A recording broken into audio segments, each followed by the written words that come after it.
Okay, welcome guys. We're going to be playing some Bellfortis today, which is essentially like it reminds me very much of Lord of the Realm back from the 1990s, which I absolutely loved. I love that game. And this game has got sort of similar sort of feel to it. It's certainly just in the look of the maps. You know, the actual main the main maps you can then go and play on. But it does actually have this sort of like almost like a total war battle type system, which is quite interesting actually, the way it sort of does work. It's sort of like it's not as polished, of course, as Total War in that sort of sense, and I still haven't really figured out the exact best way of playing out the battle system. But we'll sort of we'll fumble our way through and just sort of see how we go. So anyway, let's just go to a new game, and I don't think there's anything else in here that we have to go through. Options, details, gore on, slower tactical battles. I'm not sure what this one actually does do. It's Tactical battles are a bit slower. I thought it actually sort of made things happen a bit differently, but maybe it doesn't. Show computer move on the map. Actually, yeah, I didn't realise that was actually something you could do or not do. So that's actually pretty cool, actually, just to see what's going on. Oh, this might be... Yeah, I'm not sure if that's before or after. It's battles take place during your turn. So when you actually go to do a battle, you essentially are moving across. So, but I'll keep that one on as well, and show weather in battles as well. Yeah, why not?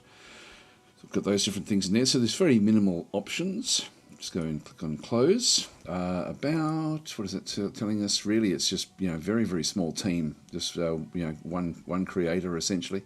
So yeah, very very small team actually working on it. Which so it's very much an indie game. Let's just go to new game. So with the new games, what you've got, the game has just come out into version 1.0. You can see down through here the different maps that they've got. European War is extra large, factions 15, number of regions 108. I mean, that could be fun to play. I just don't think we're going to get through it in time. Maybe we could sort of start off as Northumbria or Wessex or down through here, maybe potentially, and just sort of see how we fare. That would give us a little bit of expansion. France is a big one, by the looks of it, through that side as well. Cordoba, back down this way. So I'm guessing this is probably around about what the 1200s, 1100s. I would imagine the way just looking at it. We've got actually it might be West Francia and East Francia, and or Mid Francia. I'm not sure which ones all those actually are. There's a fair few to choose from there. Britannia is a new map. There's a couple of new maps that have just come into it as well. So you've got Byzantium in trouble. 5 factions in this one. Britannia is very much just in on the actual on the British Isles, and is sort of then focused where you sort of just play out a faction on the British Isles. I'm finding that I prefer to have smaller numbers of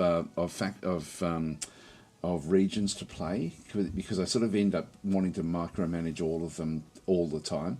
There's no real easy way. I mean, there sort of is. I'll go through it. It's sort of, I'm finding that even this map here, looking at the number of different provinces in through here with what would that one be? That would be Mercia, maybe. So that would actually essentially end up with a situation where there's a lot of management you have to then go and do to sort of keep that under control. But look, let's see how we go. Early Kingdoms, back in through there again as well. 8 factions, extra large.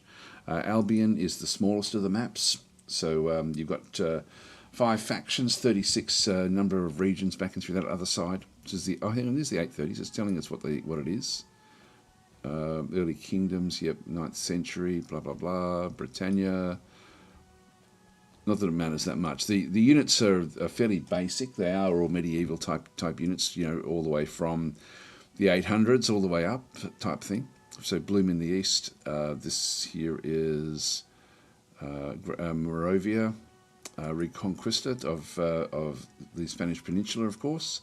Back and through there. I might play Europe at War. We'll just sort of have a look at it and just sort of see what's... this is a extra large, 15 factions, and we'll choose a faction to play and just sort of see how we go. We can also have randomly generate provinces for factions at the start to start the game with, back in through here as well, and also randomly generate faction locations anywhere on the map. So this one sort of does give us a way of really sort of mixing things up.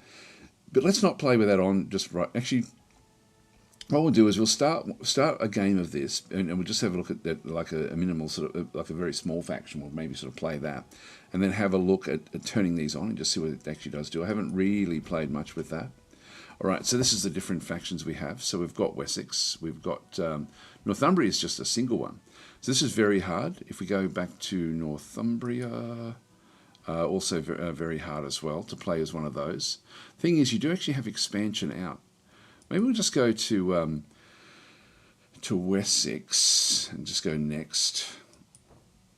And then you've got to choose a sort of like a mentor, which sort of it helps with the way that your game then sort of develops. So I'll just go and choose that one through there. You're going to get 80% of the provinces. Enable long-term events is on. Show hints. This can get a bit annoying. I might just turn that off. So I'll just go next. And then if we do need hints, there's a nice little hint system. So when we have a look at this one, we'll just have a look. This is our capital. We do actually have, we start with a palisade and a barracks. And over here we start with a city hall and a farm. That's all pretty good. All right, so if we just looking at those two through there, just the armies, we've got 4 in that one, 2 in that one. Right, let's go back out again and just see what happens when we start to mix things up. So if we just go back out to the main menu, new game, Europe at war, continue. Oh, hang on, no. Europe at war, randomly generate provinces. So let's just go and continue that one now. And there, look at this. Look, in this case, we've got it's a much more even sort of spread, and it is actually sort of segmenting things out. So in this case, Northumbria is now sort of, it controls all of Ireland. The Vikings have come across into Scotland, sort of stopping the expansion a little bit of Northumbria. So Northumbria in this instance would be sort of taken in. Like this one here, we've got Wessex is actually, so it has been a bit of a reshuffle, a bit of a rebalance, which I'm guessing sort of makes it a bit more interesting across the board. I'll just go back and just see what happens if we do that as well. So we'll just go back in and go continue. This one also randomly generates faction locations anywhere on the map. Continue. Oh yeah, so we now are anywhere. All right, so we don't want to do that. That's a bit wild, but you can sort of go and do it. The factions all have different abilities as well, which is quite interesting. So we'll just go back out, and then maybe we'll just go and start a standard war of Europe at war. And I think I will choose Wessex, and we'll sort of have a goal of this session just to take over the British Isles, something like that. Go continue. Right, so here we are. Now, the way it works, so if I just choose Anglo-Saxon, I've only got 2 lands to start with, so that means we're going to be able to manage it fairly well. It just gives us a bit of information down through here. Now, what happens is that the different factions have got different traits, and so we've got Boheme, which is if there is a brewery in the city, people's happiness will increase by 20% and the city defence by 10%. So we can actually sort of help that a little bit with the way things actually are sort of working. Hi, Waterproof, how are you going? Yeah, Wessex would be wild. Yeah, no, we'll play Wessex. We'll give that a bit of a go. We can see through here, I'll just go through the various factions so you can sort of see what they do. So this is actually the faction trait we play as Wessex. Northumbria is, that's Mercia there. Okay, Mercia. Oh, that'd be Northumbria there, I guess. So Mercia, their faction thing is capriciousness. So happy people pump 20% more raw material and money. If they're angry, they 20% less. This is this all does change the way that you play the game a lot. By the way, like just the benefits you can actually go and get. So it's important to know what they are. France has got peace in the city. This is actually still considered hard, even though it's very large. This one is keeping 2 to 3 units in the city is ideal for the trade. It raises income by 25%. And we'll talk about how these units work as well. Like it's something I haven't really got the balance of just yet. Here we go, Lotharingia, back into this other side. Now that's considered easy to play as them. They've got peace in the city as well. Then we've got, this is East Francia, so it was East and West, but I had the wrong one selected. In this case, this is easy as well, and they also have peace in the city. Then we've got the Polish Dukes, capriciousness, again, happy people, pump more in. We've got the Rus back over through here. with high taxation will increase tax collection by 50%. So if you do manage high taxation, you can sort of, and there's elements that at play with that. So each of these have got like different sorts of things. Force in the army, each unit in the city increases tax collection by 1%. That's the Hungarians, the Vikings, back up through here. This is considered normal. They start off with 6 lands. That would be another good one to choose. Fiery fighters, so 1 damaged unit per turn is replenished in the city. That's not bad, you know. That's actually not bad. That allows you to play fairly aggressively. It sort of encourages you to. Well, you don't have to pay for the for replenishing the forces. This is what this one actually does mean. It means that you can attack, do things, and then just basically automatically sort of build back up again, which is really quite cool. Hi, Adrian. How are you going? So it's the waterproof is then saying doing good, thanks. And how about you? I'm doing very, very well, thank you.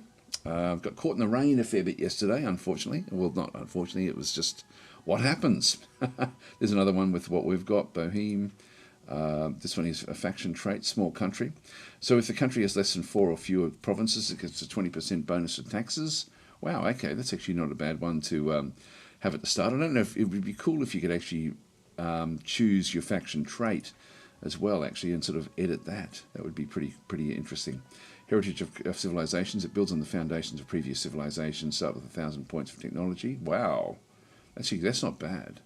So that's the Byzantine Empire, which is considered easy in this stage. Then you've got the Abbasid Caliphate. Yep, adaptation of technology. Here we've got the Emirate of Cordoba. I always get the B and the D around the wrong way. Culture support after occupying a territory adopts the customs of the native culture. So the inhabitants do not rebel, even if they are of a different culture. And then we've got Asturia back up through here. So, very hard to play this one. And the faction trait here is country defence. So if defending on their own territory, units get a +1 to armour and attack, even provincial. But we're going to go this way. We'll go back to Anglo-Saxon. Is going to be the culture. Wessex is the faction. Only 2 lands to start with. We do start with Vikings back in through here. We've got Middlesex and we've got Ireland. Ireland is the one area that we can actually move to that is independent. So we can sort of go there straight away at the start. So let's get in and play this one again, just to see what we've got. So if there's a brewery in the city, that's what we need. So we'll just go next. Now, what you do when you play the game is this is essentially the game goal. So get 80% of the provinces under your control. That's a lot of provinces. I'll just leave that one. I'll just leave it the way that is. Hi, Mr. Jazz. How you going? Enable long-term events. Now, I don't know what that is. So if the scenario supports long-term events, one major event, an invasion by one of the selected factions, may be triggered during the game, changing the game's behaviour and gameplay for several rounds. If you don't want to be disturbed by anything, turn this option off. Maybe we'll turn it off, you know? Maybe we'll turn it off. It looks like it's sort of trying to inject like a historical sort of aspect at some point in the actual game itself. And we'll turn off hints as well. So this is, I'll show you sort of like the hints that do come up, but we can turn them off once they get started. I'll show you what they look like and then we'll just go from there. The mentor is important. So choose your mentor and get bonuses to rule thanks to his ability. So it's a little bit like the other bonus that we had. So a great trader makes money where there is none. If you put him in charge of taxes, you get plus 10% gold coming in. One thing I find funny in the game, awkward in the game, is I would prefer to have like a more meaningful, as in a more defined icon for the different resources. I'm finding that the food and the gold and things, when they're small like this, tend to look almost the same. And so it's sort of one of those things where it would be good if that sort of little thing was actually done a bit better. It's not terrible, but it's just sort of, things like that could be certainly improved. And I haven't really had to, I haven't had a look to see if there's a way to fix that, because for me that would be much better if this actually was distinctly different from the food icon. You'll see what I mean when we get into the game, or maybe you won't. I'm a bit colorblind, so I do struggle with that one. Aaron's saying, hey Daz, love your channel. Just curious if you could move your picture to the other side. I can't see the faction traits. Yes, I'll be out of the way soon enough. Actually, what is that? I've got a, which side is that on? This one. Just move that one across. Something's happened there. Just get the green screen to come across. Push it forward a little bit. There we are. I will move into position, into a best position when I do get started. So if I remember, if I ever end up like covering things, because I'm not looking at the mini map, the mini screen for the for the stream, just always mention it. So that's good. If you do an DasTactic, it then sort of shows up in red, which then means that I can sort of see things a bit more clearly. Anyway, let's go and play as. Well, actually, let's go through our mentors to start with. So the trader is actually probably the easiest one to just use, where you don't really need to worry about anything. So you've got the trader, you've got then the Medicaster. So this one here is going to, it's not only the long winter evenings and spring that increases the population, awareness, hygiene and lifestyle are also important. So the population goes up by 10% per term. I don't know how important this is, but it's something that I've been trying to balance in the few games that I have sort of played. I've just been playing it like a couple of turns just to sort of try to get used to it. The farmer, this is what I mean, that's the food icon. So plus 10% to food, that's the gold icon. I find it very hard to see the difference between them, to be honest. It's sort of like I got to really look twice to sort of see how we go. So Oscar City saying hygiene in my video games. Yes. So in this case, you end up with plus 10% food. This guy here, politician, you end up with plus 10% politics or political sort of resource, whatever you want to call it. Follows his advice, blah, blah, blah. The spy, now this one here, you get increase the probability of success of events by 10%. So you do actually have, like, it's a fairly rich game in the sense of what you can then go and do. Hopefully I'll do it just to sort of show what the game can actually get into. The miner gives you 10% extra resources. This is wood. And wood and mining, etc., all just come down to sort of resources.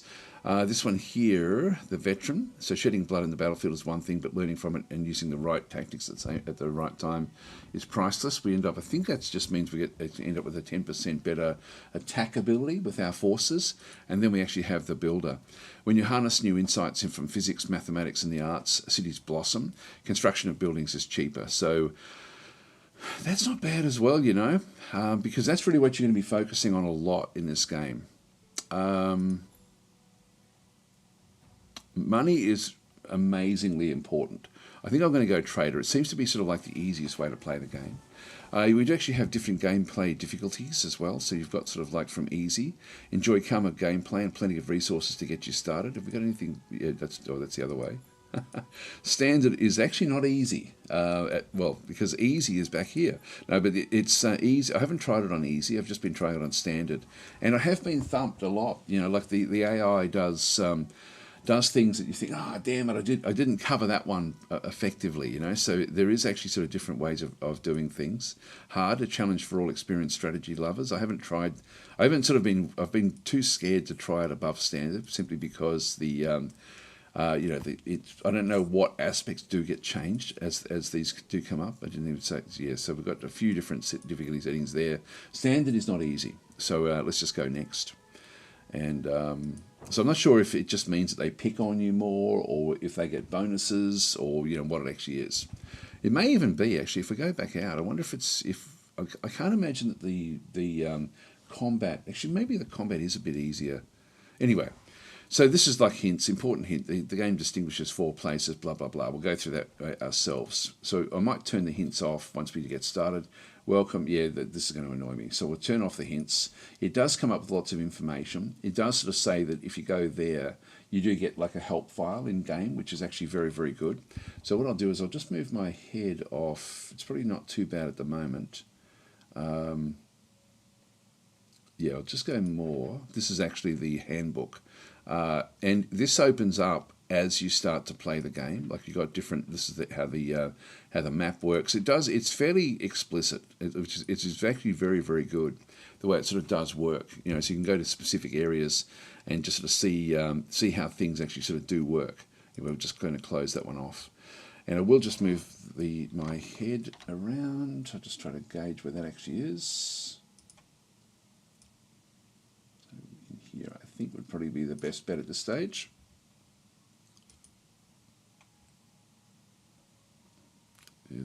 map. I'll just go and click on that one. All right, let's go through what the game has got and how it sort of works. It reminds me incredibly of Lord of the Realm back from the 1990s, but just sort of, but with a more of a Total War sort of stance to it. So I can sort of zoom in to about that sort of level. I can sort of zoom out to that sort of level. It's as long as you can click on the different icons in here, you're going to be okay. In fact, you don't even need to do that. So when we first come in, we're Wessex. This is my faction, Anglo-Saxon, 2 lands, population 153,000. Power very weak. State is just a single state at this stage. We've got our Boheme and we have our Trader. So known behaviours, the player's mind is unpredictable. So if I go to, for example, France and then have a look at or West Francia, I can then sort of see what their traits are as well. Power-loving, aggressive, vindictive. So we're looking at different, I don't know if that changes. Careful and coward. Let's have a look at our neighbours. Friendly and vindictive. So this one here is peaceful, prefers peace and tranquility to wars and violence, and does have capriciousness. What about the Vikings? Aggressive, power-loving, greedy. So I think we might get rid of the Vikings as soon as we possibly can. So if we move them from there, the thing I'm interested with the Vikings is that they don't have any other, there's no way for the Vikings to get to Norwich unless they actually, they've got to attack through Northumbria or through Mercia before they can get there. Edinburgh is actually is open to them, and as is the Inverness. So we might see what happens at Norwich. So we'll sort of start off there. It maybe is a bit of a plan. We also have rebels back over this way. Now, with our armies, where should I start with this? I think I'll start with what we're seeing on the screen. And so with each of your actual provinces, if I go to the actual province itself, we just get these different areas with 5 different positions above here. The ruler is consistent no matter what I click on. The quests are also going to be probably not coming up, I would imagine, because we've turned them off. But in the actual regions, there's 3 areas in the regions that I can affect. If I go to build, I can then sort of build in the actual province, or if I go and click on these, it's the same deal. So Cardiff doesn't actually have any buildings whatsoever. We'll just go through both of our provinces and have a bit of an evaluation. Whereas London has got the farm and the barracks. Now this is different to the previous one that we had a look at. That's interesting. So it's a bit random each time. That's actually very, very interesting. This one does have mountains, so mountains full of precious metals, increasing the production of building resources by 20%. So this one actually, this start is actually even worse than what we had before. I think in the last one we actually had a city centre here. Let's actually just test that again. So because we're really just here at the start, and I'm sort of always interested to see how games actually do change things. Oh, hang on, did I go back? Back. Yeah, that's okay. Continue. Go Wessex again. Next. Just go Trader. You can get started fairly quickly. I'm going to turn that one off. I'm going to turn that off now. Next. Yeah, look. Palisades. Okay, I'll keep this one. I'm going to play this way. So that randomizes. That's actually that's very, very cool. I'm glad about that. I like random things in the game. So let's just go and talk about that again. So that's that does give us a bit more of an interesting start than what we had started with. So I'm actually not unhappy with that one. If we go back into one of these and just go back to our ruler, we can see we've got less population than what we had before. Power very weak, blah, blah, blah. So anyway, let's have a quick look and see. So this is the buildings that we actually have. The number of building slots that we have is dictated by the level of city that we actually have. If I sort of zoom in a little bit, you'll see that there's like a little 2 above the crown, and that's the level of the province. If I go to the province itself, so the province is a I don't think it's showing us there, what level it actually is. Oh, there it is there. This one here is land level 2, and it's our capital. So we do need to make sure that we protect the capital, of course. We can eventually upgrade land, like this one over through here, if I go and click on it, is only level 1. So land level 1, and I can actually upgrade it if I spend 250 gold and 250 of the of my materials. So I've got 250 materials back up through here. So so that's one thing we can actually do an upgrade straight away. We also have land overview, which is just going to give me a summary of what Cardiff has got. So this is actually really cool as you sort of get into the actual game itself. I always like ledgers in these sorts of games. So we've got the production from the land. We're getting 40 from the land. We've got 20 taxation in through there, and the buildings are also providing 50. I'm not sure what that would be. Actually, I'll have a bit of a look. We'll see if we can analyse what's going on. We're getting bonuses from the mentor and the player's traits, and the kingdom efficiency is 21%. So we're getting 21% across the board through there. The total is 155 income that we sort of end up with in gold from Cardiff. So this is actually important to know, because if you're relying on your individual locations to pay for your armies, which is essentially what the main cost is as you sort of start to move through, we know that the total that this particular location can provide is 155 at this point in time. Food, I'm getting 4 food, essentially. I'm getting plus 21%, which is still just 4 food. Building, we're getting 6 natively, just from the land. We're getting 20% bonus. And now, why is that? We're getting that one because it does have the mountains down through here. So the mountains are giving me 20%. Actually, this is a pretty cool information tab here, to be honest. I haven't really had a good look at this. But that's telling us what our native bonuses actually are. Back through here, we do actually have like prestige. That's what the political aspect is. So we get the province level. We get 1 prestige from that one and 5 from buildings. We'll have a look at what buildings would be providing these. So we have a total of plus 21% is giving us 7 from there. The fortifications, we've got the province level is 10, and the buildings is giving us 10 as well. So a total of 20, and then we've got the public order. And so this is essentially the how happy the people actually are. And we're at 95 at this point in time. We'll have a bit of a deeper dive. I haven't played it much, so we'll have a deeper dive as we sort of get into it. That's a very, very useful tab. So this as a comparison, look at it from our capital. So the land is providing 52 gold, 26 from taxation. We have still the 21% all the way across through there. So we're only getting 111 gold from in here. So this does not take into account what the cost of our armies actually are. So we're going to need to do better. You can see up through there, just in the fog, we've got 6,000 to start with, and we're losing 353. So we're already behind in terms of what we have with gold. The land we've got is 7 back in through here as well. 7 food, 15 coming from buildings. So we're getting a lot of food coming in, but we're still losing food. You can see that we've got 200, but minus 8. So that's a bit of a problem. We're getting 20 resources. We are going up by 35 resources per turn. Prestige, we're going up by another 12 here. So we had 12 plus the 7 gives us plus 19 prestige. We use this diplomatically. This is like a diplomatic process that we then sort of go and make use of.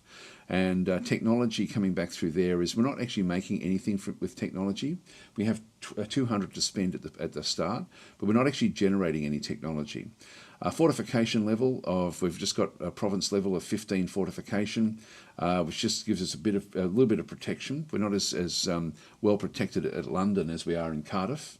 And public order is 96 in through there as well. So we're only getting 10.5 kingdom efficiency, but we are getting the player traits again, just sort of coming in with the plus 10%. Right, so that's the overview of the land, and that's the actual province itself in through there. So we're seeing the summaries of everything that's coming through from that particular one. If I go back to the army, this is the army that's actually sitting here. This actually is randomly generated as well, because we did have 4 here before. So the army in this instance, we have a group in through here, which is a general with as an elderman, and you'll notice that there's like 2 stars there. So I think I can still go and, if I go and click on that one, right click, I can sort of, I've got 16 soldiers in here at this stage. Yes, you've got different things you can actually do with the soldiers themselves. So this is going to be a cavalry area. So you can see the speed very fast, endurance excellent, morale great. They're not going to drop quickly. 16 soldiers in the actual group itself. So essentially hit points there of 140 as I sort of go back up. Defense of 10 plus 2. Now I'm not sure what the 2 is. I'm thinking that may be from the stars, essentially from the experience. We won't see it over to here. Then we've got another group of Eldermen that are not. If I just go and right click on that one through there again, what we can do with them is disband them. We can fill the selected unit with soldiers from this unit, so we can actually go and select and then use. If I go to that one and then right click on this one, I can actually replenish this one if they had suffered some damage from units with this one through here. And so we've then got that one, plus we've got replenish, where we can just sort of buy replacements. This is where the Vikings do get that little bit of a bonus, where they can sort of go and do different things to be able to affect things a bit more differently. So that's that one. By the way, when I hover over, that's going to cost me 12 food and 250 gold per turn just to have these Eldermen, but they're very, very strong. So I don't want to be losing those as such. This one is also 250 and 12. So we're already miles behind here because of those 2 units. Let's have a look at this unit here. I'll just go and deselect those 2. This is 3rd Militia. This is our lowest level unit. And so you can see through here, the cost per turn is 60 per turn and then 8 food. So we still have to feed it, but the actual cost is good. And looking at what it has, actually, what's the experience in through here? Experience is 400 and 500. So yeah, that's where the bonuses are, I think, coming through. So they have an attack of 3 versus an attack of 18, just to give you a bit of an example. The defense of 1, these guys defend at 8 and then 10, back in through there with the general. At 100 hit points, the speed is fast, the endurance though is poor, and the morale is low. So they can be taken out very, very easily with archery. They can sort of, if they start to take damage, they'll run.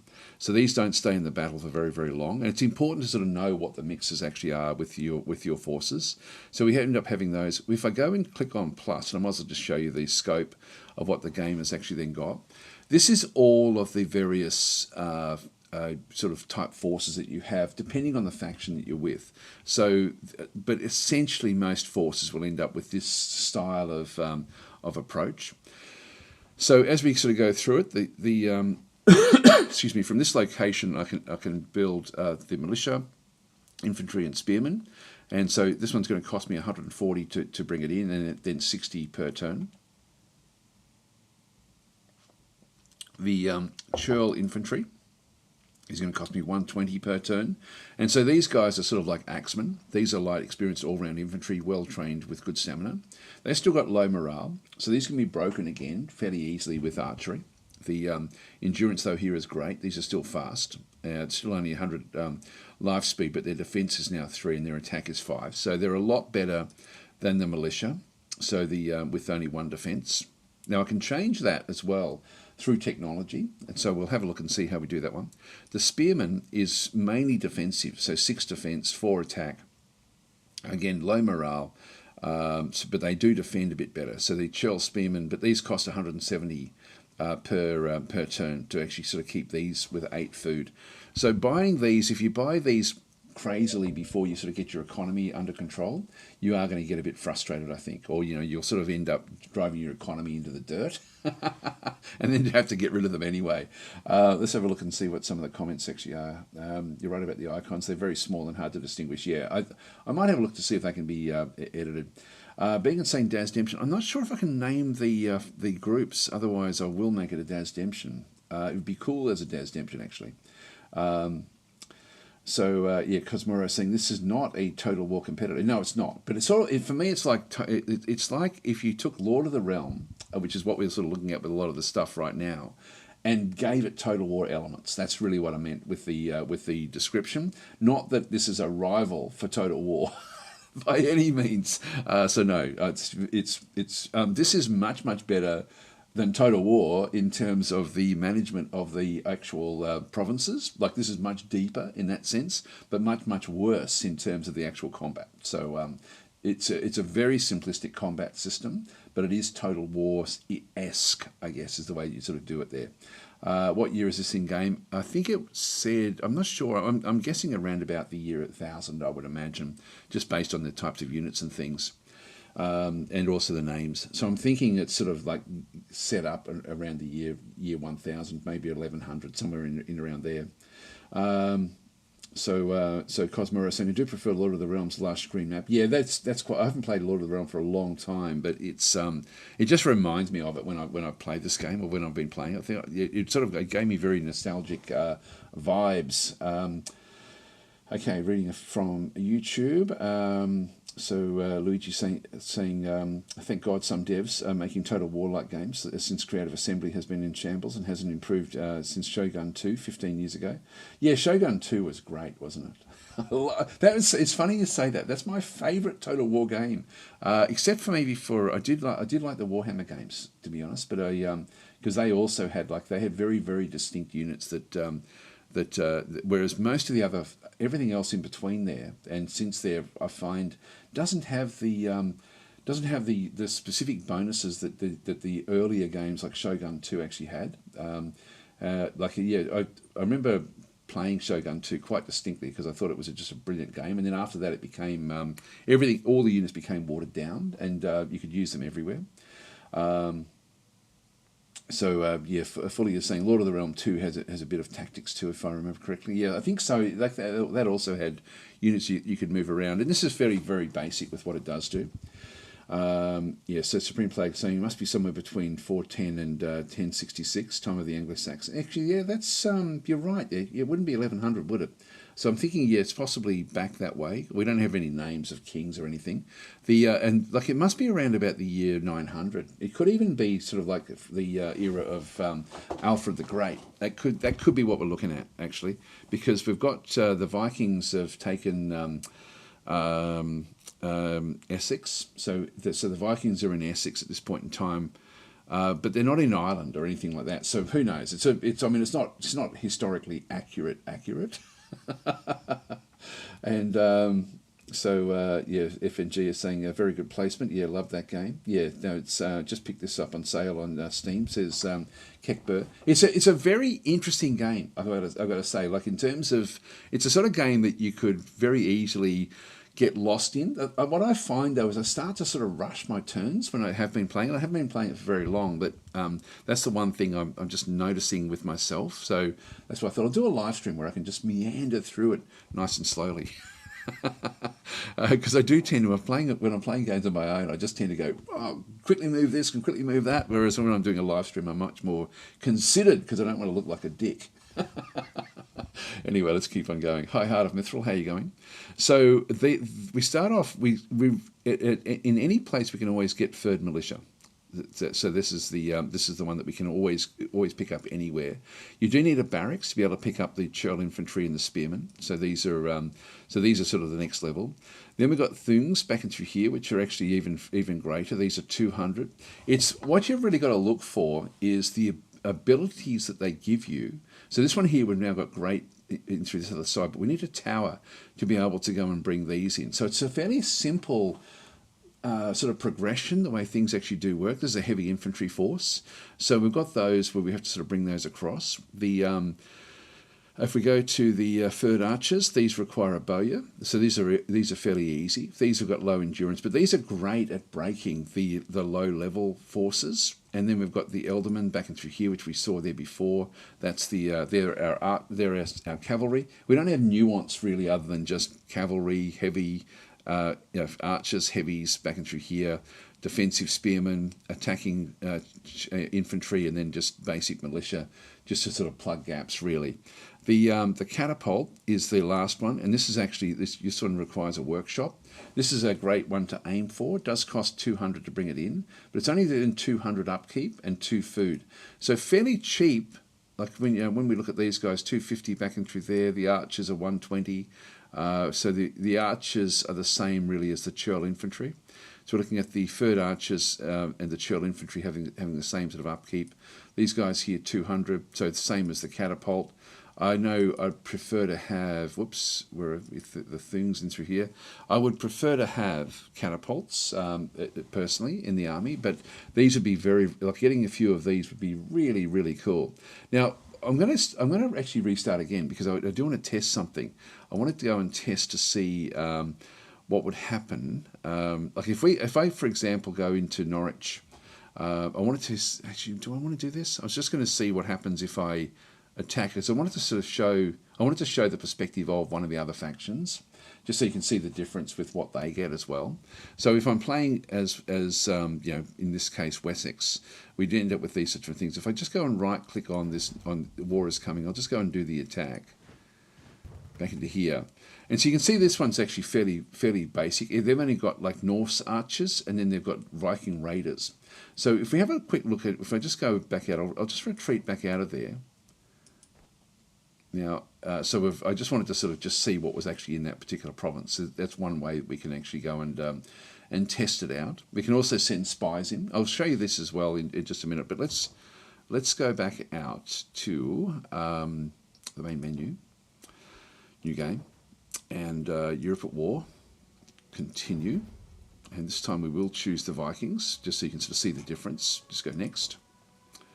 I'll just choose the same sort of setup in through here. Next. Close. So we have the same mechanics of how things work. So we're playing as Denmark in this instance. Just go close. Back in through there. And so if I have a look at their units, and I haven't really had a close look at this one here. Yeah, so they've got different forces. They've still got the catapult. They're probably still all do exactly the same thing. Viking raiders, 3-1, fast, but their endurance and morale is different. Theirs is better than ours. So they've got good endurance, good morale. The cost is cheaper, as you can sort of see through there. I think no, they're more expensive. These are 100. Ours is 60. I think for the equivalent, these are hated looters with a dangerous attack, despite their weaker armor. The Norse spearmen. So they've actually got spearmen coming back in through here, which are their defensive line. So this is really cool. There's sort of asymmetry within the actual forces, depending on who you play as. So lancers in light armor, bonuses against cavalry, and so these guys here have got low endurance, low morale, 140. So it's very similar to our spearmen, I guess. Then we've got berserkers, which are these require the barracks as well, and so these have got an attack of 10. So these are crazy good attackers. So you end up with very different styles like with what you end up getting, which is really quite interesting. Let's just go out and choose one more. Then we've got Huskarls, which are which need the tower. Norse archers, going to be very similar to what we have with our archers, of course. Oh, he does. This is the wildest of the wild. And so these guys also require the tower. And then we've got the catapult. So really quite different. In fact, none of these are cavalry. They don't have any cavalry at all. I love that. I love that the game is not just the same stock standard everywhere. I don't think we can see the others. So I'll just go back out again. Main menu. So I hope this doesn't drive you nuts. But I like seeing the scope of what you end up getting with the game. Let's go and choose one of the others from somewhere different. Let's go and choose the Byzantines. They be the best. Let's go and choose Lithuania. Is it Lithuania? No, Polish dukes. Let's go this way, where we should end up with some fairly good cavalry, I would imagine, back in through here. So if we go next, and I'll just turn those two things off, just go next, and have a look at what they can then go and build. So they end up having, they've got Polish horsemen back in through this other side. Again, same experience. I'm not sure what their abilities. They've got 16 and then 10. If we just go and have a quick look at what they've got militia. Again, that's going to be very cheap. A little bit more than what we have, but their attack is actually worse than ours. Interesting. That's fairly cool. Polish infantry down through here. Again, 5 and 3. They have better morale than what we have. They cost 10 more. Pikemen down through this other side. 3, 5. Low morale, low endurance, so a unit of spearmen in light armour. Then they've got the heavy infantry, so similar to what we have, with what they do actually have. They still need the tower. The archers are going to be exactly the same, I think, across the board, really, with everything. And then we've got the Polish horsemen down through this other side. I don't know what dragon slayers are. Warriors of myth who fight dragons, heavily armed. I don't know I don't know what that is, to be honest. That's I know that's going to disappoint some of you.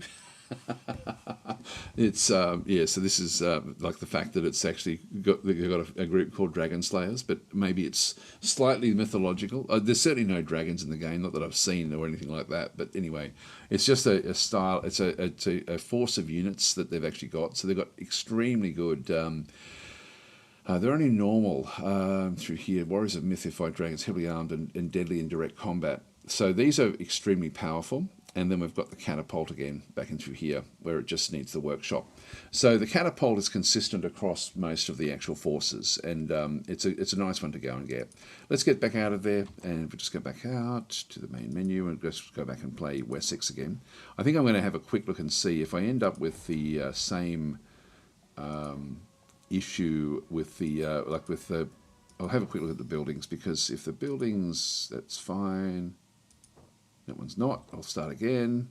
I might as well try to get something where I got a little bit of an advantage from the start. So we'll just go and continue. We'll just keep on re-rolling. I don't know if they've got anything like Control N or anything like that. We'll just go next. Turn those two off. Still go with the trader. Next in through there. Please be there this time. Yeah, we got one there. We've got two there. That'll do me. They're both defensive style. It's not great where we are there. We'll just sort of work our way through. All right, so that's the bit of a deep dive into what the armies are like. So they're quite unique. I'll just go back into the capital through here. So in this case, actually, we do have we've got even less. You see that we're actually our food is now going forward because we have less army. So the game does actually look. This is I'm liking the randomization. This is actually very, very good. We happen to have two third archers back and through here as well. Now the fact that we don't actually have a bowyer at any of these locations means that they're going to be quite valuable. Got a city hall there, which gives me plus 50 gold, 5 prestige, and public order goes up by 10 as well.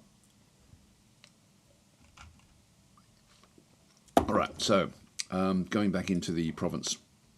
So we've gone through the province, we've gone through the army. Now we go to the buildings. So the way that buildings work, again, it's fairly simple. It just costs you. Now, we're getting plus 41. Now, is this different again? What do we got through here? This is Promised Land, a land of legends and myths that everyone would like to own. So prestige goes up here. If we build prestige buildings, it does go up. We are actually now making technology, 6 technology per turn. Which from somewhere, we're getting 3 from there. Wonder what that is. If we just go back and have another look at the province itself and just have a look to see what the prestige is coming from the land. I'm not sure why we'd be getting that one. And I think this again is a bit more random because that wasn't there before. And then we're getting it from here as well. So we're getting another 2 from there, but then we get the plus 21%, I guess, is sort of pushing that one up a little bit. All right, let's go back to here. So I really quite like that it's random, that it's actually a bit different. Encephalon is then saying, hey Daz, long-time viewer here with a quick question. Do you plan on doing some Shadow Empire stuff in the near future? Your vids and VODs help me out a lot learning the ropes. Yes, I do. I've actually started a game. I'm sort of waiting for the next big thing to come before I really get into it. So I've done some in recent times, actually, just some recent sort of starts to the game. But yes, I do plan on. I think probably when the next big thing comes for them. I've got a lot of other games in my sort of list of things that I need to get to. Anyway, we'll continue on. So Jafuba is saying, what time period? Looks like it's kind of early Middle Ages. Yeah, I think it is. Yeah. Timmy is saying Lord of the Realm, and it's not a repeat of 3. I'm in. I'm liking what this game does bring. Anyway, let's get into the actual gameplay itself. We've done the army. We've done the buildings in through here. So what you do want to be doing is you want to be managing where you're weak. And what I find is most of the time it's going to be the building resources is going to be a problem. So in this case, we do have a city hall, which is actually a great start for us. If I go now back into the army and go and try to build something, I only have the 3rd militia because I don't actually have the barracks. I need the barracks to be able to then go and build these guys. I've got 2 archers anyway, so I can sort of make use of them. What we should do is, I think we will take on the Vikings. So I'm going to go back to this group. I'm going to grab both of those archers and move them across and right-click. They'll then move across this turn into here. at that point, if I go and click on this one, I can no longer move them, but they're now joining this particular army. Now, I've only got 3rd Militia back in through here, and I've got nothing left in this other side. And you'll notice that they're happy, and these guys are down a little bit. And again, if I just go back to this one and have a look at the province and the land overview, we've got taxation and army. I don't actually have any army here, so I need to place some units in through this other side. If I'm just looking for a force to sort of look after things, I'm just going to go back in and just grab a militia. That's all I can build anyway. So I'm going to hire one of those. So they're just nice and cheap. So they will be then hired for the next turn. That will then allow me to tax this a little bit more strongly. Back in through here, our money situation is pretty bad. If we go to building and have a bit of a look as well, if we go back to here, we do have a palisade back in through this other side, which does give me fairly good defence. What I can build is there's 3 different tabs. I've got sort of like the city buildings, I've got the military buildings, and then I've got the production buildings. Initially, what you want to be doing is trying to get your things like city centres will give you a bonus with gold. It will give you public order, and it will give you a population boost as well, but it's 200 resources. Getting those resources, I've got 41 coming in, and I do actually have a bonus here. If I have a quick look, mountains full of precious metals increase the production of building resources by 20%. So any building resource that I place in here is going to give me a bit of a bonus. So sorry, I am covering the tooltip. Maybe if I float slightly up, just bear with me, guys. Let's go to the face cam, and I'll just move it up to, she's not going to be any real ideal spot, maybe over here. Let's try that, see if that one works. So anyway, this one here is, if I just go back over the map, back to this one. So with this one, with mountains full of precious resources, we have that one through there. I think that's going to show everywhere. Province, yeah, we've got the mountains showing up there. This one here was the promised land back in through there, so prestige goes up. So, but in this case, prestige is what we use for diplomacy, and we actually do have a fair bit of it. Let's have a quick look and see also what we end up getting. That's province, that's ruler. So friendly but vindictive, back in through this other side. These guys here are aggressive, power loving and greedy. We want to get rid of them because we don't want them as neighbours. And then the Franks down through this other side. So West Francia, power loving, aggressive, vindictive. These guys were careful and cowardly. And then this one is power loving, careful and coward. Yeah, okay. So there's we've got a few different bonuses there. What I think we do is we anchor down York at the start. So let's maybe just go and sort of deal politically with different things at this stage. So if I go back into York and right click on it, I've then got different options I can then do. Actually, I should show you other ways of doing this.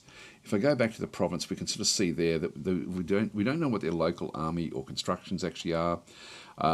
We don't know anything at all about them because we don't actually have any presence there. I do want to go, while I'm setting things up, I wouldn't mind moving into here. So this is actually a relationship. They do actually set diplomatic and espionage actions. I've got the governor. So I can click on that button there, or I can right click on it to bring up those actions. So it's the same deal as clicking there and then clicking that button. It's probably going to be easier if I show it that way rather than doing the right click. The governor, raise espionage level or send a diplomat to get more info. We don't know who the governor actually is. But let's just go into this side through here. So we can declare war. We can send a diplomat across, which is going to cost me 100 gold and 20 of the prestige. And we can give them a gift as well to try to make them happy. But we can send a diplomat, no problem at all.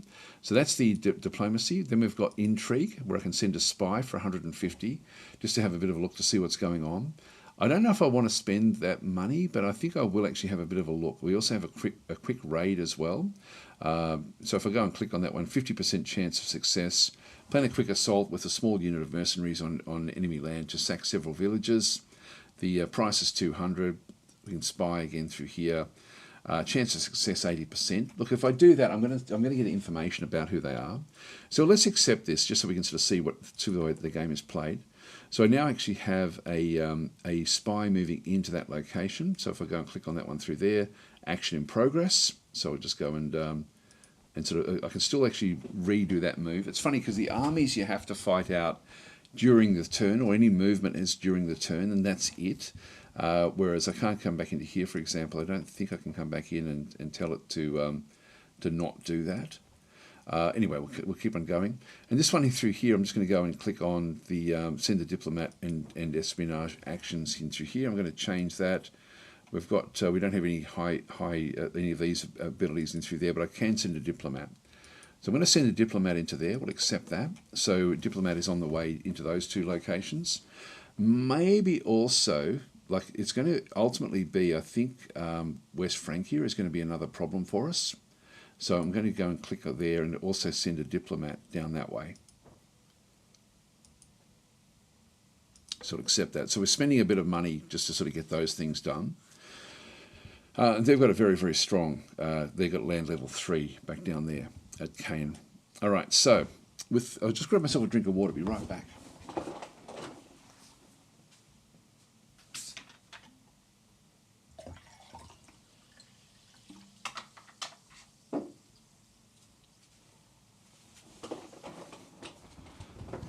Now we'll be wanting to just get some forces in here as well. So if I just go back into the army builder, and again I can only get militia. I'll just grab another militia force. I can hire 2 of them because it's a level 2 building. If we go back to our buildings, because this was sort of where we got waylaid before. If I go back to Cardiff, Cardiff does have a bonus for building resources. So what are the things I can build in here at this point in time? I've got 250 of the resources. I need to get a lot of these per turn to really sort of push things forward. Food is actually okay. There's no problem with food at the moment. It's mainly resources that I'm going to be wanting initially, or gold. So if I did spend the money on getting a city centre here, it's going to then allow the city hall, the palisade, the tower, the workshop, or the market. You can see there, if I go back into these buildings down through this other side, the tower requires the city centre and a barracks. So I could build a barracks here for 100 if I wanted to, or I can go back into here. The market is going to give me like a little bit of food. Sorry, this is what we get, +5 food, +5 resources, and 20% of whatever gold we bring in at this particular location. The farm is going to give me basically extra food, 15 food, so I can sort of go and do that one. Then it gets improved with the watermill, where the food goes up by +100%. The sawmill gives me +10 resources. This one only requires gold to build this. All the others require building resources to go and build these. Only 20 for the farm. But if I was running out of food, I could then build the farm, and then the mine is another +10, so it doubles what the sawmill can do. Now, because we have the 20%, we're going to get 12. So I'm just going to go and definitely build a sawmill here at the start. So I'm just going to go into that one, construct. And so that's going to be built this coming turn. Let's go back down into here as well. Now we do actually have the city hall is already here, giving me 50 gold. I've got the defence. I'm going to be wanting to get better units. The city centre, I've still got the 200 that I can spend for the city centre, which is going to give me +100 gold. I'm losing 287. That's not bad.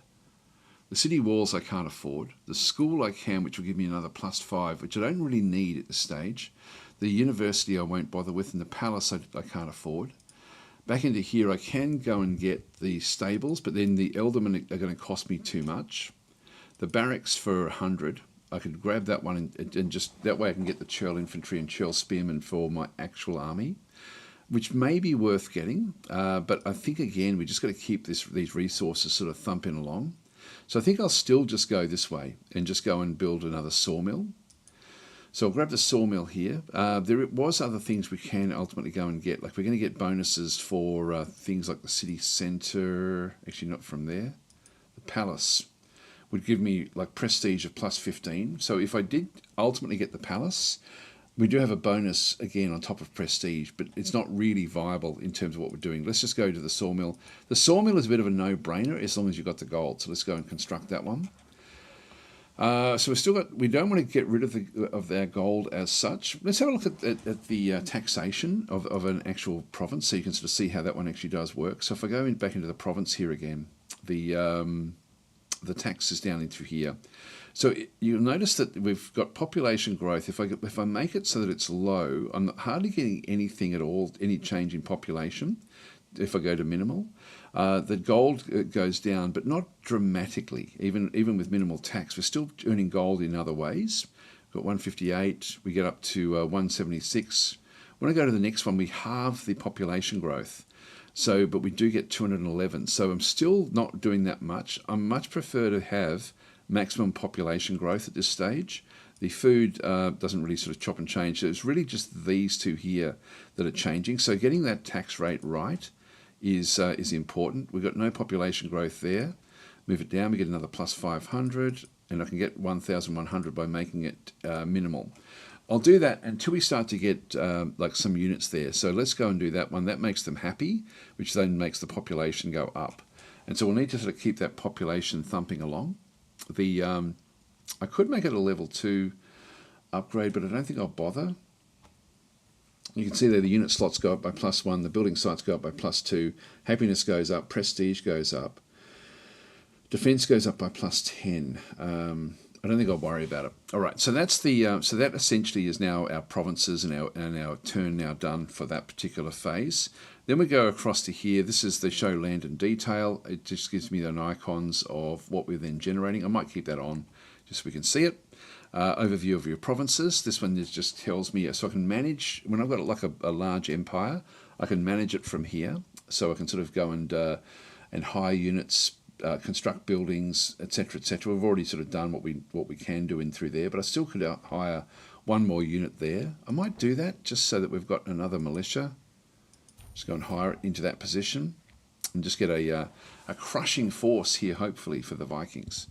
So that's the overview of the provinces, which is actually quite nice. Actually, it does sort of show. I don't know what is short. Yeah, this one does the sorting. Like essentially, it's we're getting more food from Cardiff, but most of the other things are just going to come through from the top there, which is fine. Just go and close that one off. Next one is the overview of your provinces. Sorry, that's exactly the one we just clicked on. The next one is the market, where if you're running short of funds and you do need to desperately do something, then sell off. If we've got heaps and heaps of food or heaps of resources, you can sell them off to do it that way, or you can buy them in. If we desperately needed, like the 50, for example, I could bring those in for. We've got our stock in through here. We've got +10. Buy by 10. It's going to actually, there's a cost to that. I sort of try to avoid doing this one until I actually absolutely need to. But at least it's there to sort of round things out for you. This one is just a expression of the actual cultures that are there. So we've got the Viking culture there. These are all going to be sort of our own sort of, I guess, English. Oh, I'm going to sneeze. Excuse me. Sorry about that, guys. Don't know what happened there. Anyway, it's useful just in terms of happiness and stuff. So we're going to attack this, but it's not going to be ideal. Financial information, a summary there of everything. Diplomacy back in through there as well. We can then have a look at the diplomacy situation and then the army situation there as well with our army costs. So we can sort of see what the cost is and the food cost. That's going to go up next turn. Then we have the so our goal is we're going to have to sell things off eventually, but we can hold on for a little bit longer. Then we have research. We haven't looked at research yet. We've got 200 and we're getting 6 per turn. So we have different things. This is the army. We can get flaming arrows. So while flaming arrows are weaker against soldiers, they can lower morale and set objects on fire. So that might be worth doing because I want to actually use the morale of my archers to actually impact the battle that's going to come up. We do have traps, will allow the use, battle line of infantry to support each other, so armour in combat goes up by +1. That would be good for the militia that we've got. Leather armour, so raise the armour of +1 of all units that have base armour, lower than 3, which is basically my militia. Archer training, back into here, the introduction of this obligation to train residents in archery, so bow attacks do +2, that wouldn't be bad either. Then we've got different things in through here as well. For production, we have the toll. So by introducing tolls on major roads and bridges, increasing revenue of 10%, but it will reduce the public order by -5. That's actually worth getting straight away because we do need to get money. Money is the one thing we have to try to manage. So I'm going to go and grab the tolls. So we'll just go yes. So we now have 140 to spend, and our money just went up by a fair bit, which wasn't too bad. Then we have cadastral books, so income goes up by 12%. So registering all land and property in the easiest way of ringing out residents. So I'm going to actually use that as well. I do have town granaries, like again, it's going to help with food, miners guild, production, diplomacy and alchemy is then going to help with the with technology, which is essentially what we're looking at now. Then we have kingdom as well. Urban planning, so this one is where the houses will, so we end up with number of building places goes up by +1. We're not at that point yet. City watch, with the city patrolling the property and sleep of residents, like in Ankh-Morpok, I don't know what that is. Chance of revolt -20%. Medicine doubles population growth. That's not bad, and then because we are focusing on that a fair bit. Communication, but I'm thinking again, it's more going to be the money. So let's go with the money up through here, and just go yes. And of course, you can see there money, food, production, prestige up through there, and then alchemy there. So all 5 are sort of covered across these. All right, so we're down to now 20. We're going to have 6 next turn. So let's just go and leave it that way. This way, we've now got a shortfall of 279 with what's actually going in. So that was that was research. I don't know why it's got an anvil for research. That doesn't seem right. I think a book, this player stats, that book would look better for research anyway. Diplomacy information. We saw that before when we went from finance to diplomacy to army. And so these 3 down through here, we've got the Royal Council. Actually, we haven't spoken about it. We'll come back to that in just a minute. That's the army information, just from that other little area. So the council, the Royal Council. Now we do actually have some forces. If I go back to the ruler, I don't know if I can actually see it in here. If I go, one thing I can do is if I go back to Cardiff and just go back to the province. I don't know if I've it's actually even back in London. We actually have a governor. If I go and click on this one, we're going to have different people that have actually come into it. Like we've got sort of like notable characters. We only have one. Again, this will be randomly generated, I think. But he's a scholar. He's got good loyalty. He's got a +9% to population growth and +4 to gold income. So if I put him as governor, that would be fine. But he's the only one I've got. Like if I go to here, he's there again. So I've got to think about where I place him. Like it's going to be important to use him effectively. But I also have this Royal Council, where I can actually then go and start to pick things up. So, for example, the Supreme Council of the Kingdom is appointed by the King, which looks after the welfare of the people in the country. So the Chancellor, back and through here, so the Kingdom gets all his bonuses. The Chamberlain, it focuses on gold. Then we've got food and production back over through here. Prestige bonus for the Secretary, and then the Castellan is going to then get public order and population growth. So as I get the notable characters, I can start to sort of move them through. So if I go to the Chancellor, which is sort of like the one that gives me both gold and population growth with him, so I'm going to go and select him for that. I think it's more valuable to have him in a global position rather than in just a governor of a province. But eventually, over time, we're going to end up with a whole lot of notable characters. So we place him in that one and just go and close it. I don't know if I can then go and change. Yeah, it looks like I can change him. I can change him in and out. So that sort of puts him there. We're overall, we're just going to get a little bit of a boost. Tax collection, optimizes tax collection to make it as high as possible without people revolting. I'm not going to do that, but this is like a global that we can then turn on, because what I want is I actually want happiness, public order will increase. So I want essentially I want the cities the things to build as fast as we can initially. So I'm not going to turn that on. That will then just do maximum tax. In fact, if I do turn it on, you see how it went up to -53, but my population growth will absolutely tank. In fact, that's now overridden everything. So I'll just go back out and just manually go back and change the tax rate until we sort of get our population growth. I want it sort of coming in as much as I can there. And this one here, I want to get maximum population growth there. Right, so that's sort of where we were. Right, so at this point in time, we're going to now end our turn, finally. So we're seeing rebels are moving around.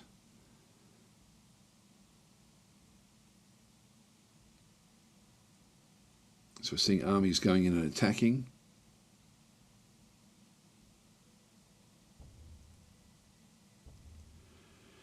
So some of these are going to fail. Okay, so diplomatic events. So diplomatic relations between the countries have been established. That's good. Spy event success. So the spies managed to infiltrate the city at Norwich. I did another one as well. It should tell you which countries you're talking about, because we did 2 of those. Delegation from a neighbouring country offers to set up a trade route between your countries. Do you agree? So this is Mercia and Cardiff. Yes, this is exactly what we want. So I'm going to go yes there. So this is, and this is actually how we're going to then get more income. So that's been established. That's good. So we end up now with a trade route between these two. We've now got a spy inside Norwich. We can now go to Norwich and see what they've got. Local army, we can't see specifically, but there's only 2 of them in there. So this is absolutely prime for us to invade. So I think we'll actually take over this location. So let's just start off that way. So there's only 2. We don't know what they actually are. There is actually a barracks and a palisade. So, but they can start off with anything in through there. This is fertile land, increases food production. We can go back to the spy events. I'll show you now what happens now that we've got a spy there. With the spy in position, we can now start to set things up, but really, I don't need to at this point in time. I'm just going to essentially just go in and invade it straight away, because he doesn't have. There's no connection there. And I'm completely safe. Like they can't actually touch me anywhere else. So that's going to, even though we'll be at war with the Vikings, they're not going to really be able to do anything. They'd have to go all the way across to there, then invade there before they can get to me, or go through. There's no direct route for them to get down into Norwich, but they can go through York. While we're doing this, let's just go back across and look at the diplomatic relations here. This is, if we go back into here, now we do actually have the send a spy to a province to get information, so I could do that one, but I do actually have, I could set an alliance if I had like 500 of the prestige, declare war, trade route. I'm going to sort of go back the other way with another trade route. And so establish an intensive trade route with the country, increases earnings by 5%, so we'll accept that. So that is now done. I'm going to also now go to West Francia and do the same deal. So trade route there. I don't know if we can do it here as well. I sort of wouldn't mind just trying to get things sort of because this one's going to be likely to be a big problem for us. If I set diplomatic relations here, actually I can't do that one as such because we've already sort of set one off. Oh no, it actually goes into different locations. I won't go that way actually. I'll just leave that one where that is. I don't think I can do that with these. Actually, it looks like I can. What can I do? I can send a diplomat across if I wanted to. Spy for 240 is too much. We'll eventually come back that way. All right, so back in through here now. We do actually now have the single guy in through here, just the militia. So he's just going to sort of help out. And again, if we have a quick look at the province that we actually had with the detail. So we're getting 50 now with taxation and army. So that means I may be able to raise the taxes without losing the population. You can get to a low taxation rate. We're still losing a lot. We've got like 10 turns to try to correct things a little bit if we can. Back in through here again, if I raise it, I can still raise that one to high with the force that I have here. But once we send that force off, they're going to struggle. So I'm going to now send my force in. So if I go back to my army, and I'll leave one militia, maybe just one militia. So let's go and send in all of these guys, and we're just going to right-click on this one here, which will essentially declare war. I could do it properly. War is coming. So this one here is the opponent is the Vikings. You're not at war with the faction. You want to attack. Are you really going to attack it? I'm going to go yes and attack, and I'm pretty sure that's going to then declare war. So if I just go back out, let's just have a quick look at diplomacy, and so diplomacy information with these guys. So they're only rebels at this. They're only enemies at this stage. Of rebels, same as us. Like if we have a look at ours is the rebels in through here as well. Relationship. If I go across, yeah, everyone's just sort of neutral. These ones should start to become more friendly. Where's the other one? There they are. There. This is still neutral, but this will improve over time. So I'm going to try to sort of keep the others sort of coming forward. But these guys here, their power is strong, whereas ours is low. But they can't get us. We can sort of we can do a sneak attack. So I am going to. I could actually go back in and right click. I think I can just declare war straight away. I mean, if I do it that way, declare war, it's just going to happen. But I'm just going to do the attack. So in we go with our forces. Attack. Now, the way that this one works, what we're looking at through here is they've just got some of their Viking raiders. So they've got practically nothing here.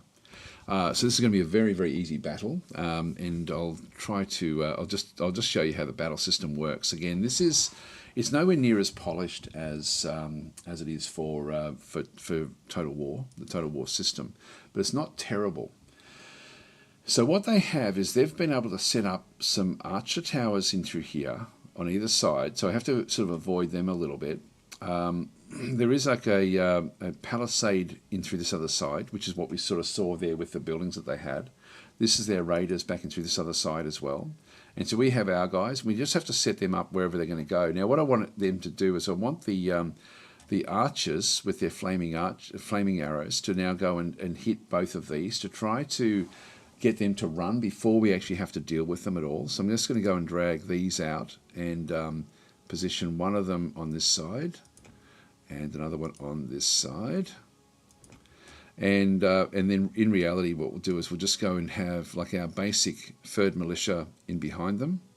By the way, you can set them up so that they overlap, and I'm not sure why. I don't know if it impacts what they do, but I just want to have them to protect the archers.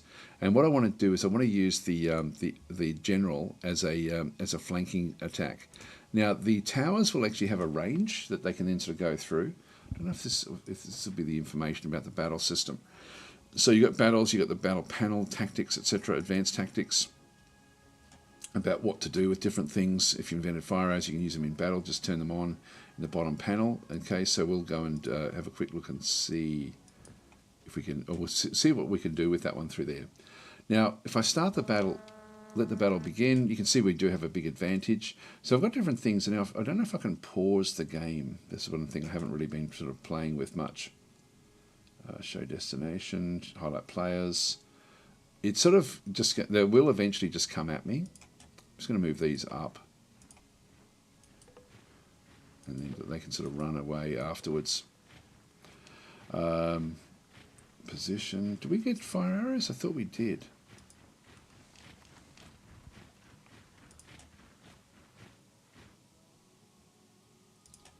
Just move them up as well. Eventually they will sort of come at me if I don't do anything. So I've got the free attack, defend position. I'll just defend that position there, defend that position there. Walk, charge, or stop.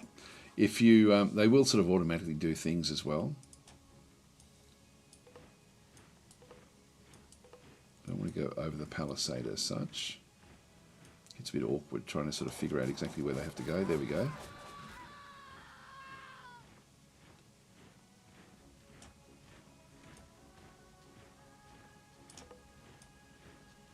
Here they come. Now as they come through, I'm going to allow them to try, they're going to try to sort of flank me in both sides. But they're already losing morale.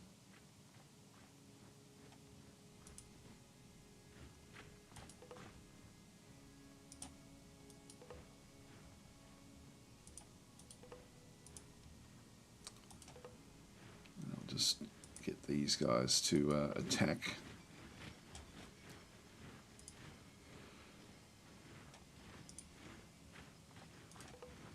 I'm going to now go back to the flanking position. So I'm now doing a charge there. I did a double right click, and we're going to hit these from the rear. In the meantime, they're all firing at each other. They're moving back. So we'll just destroy these very, very quickly. So we want to get through this one without too much pain. And then we'll just go back to our Elderman. There we go, we've wiped them out.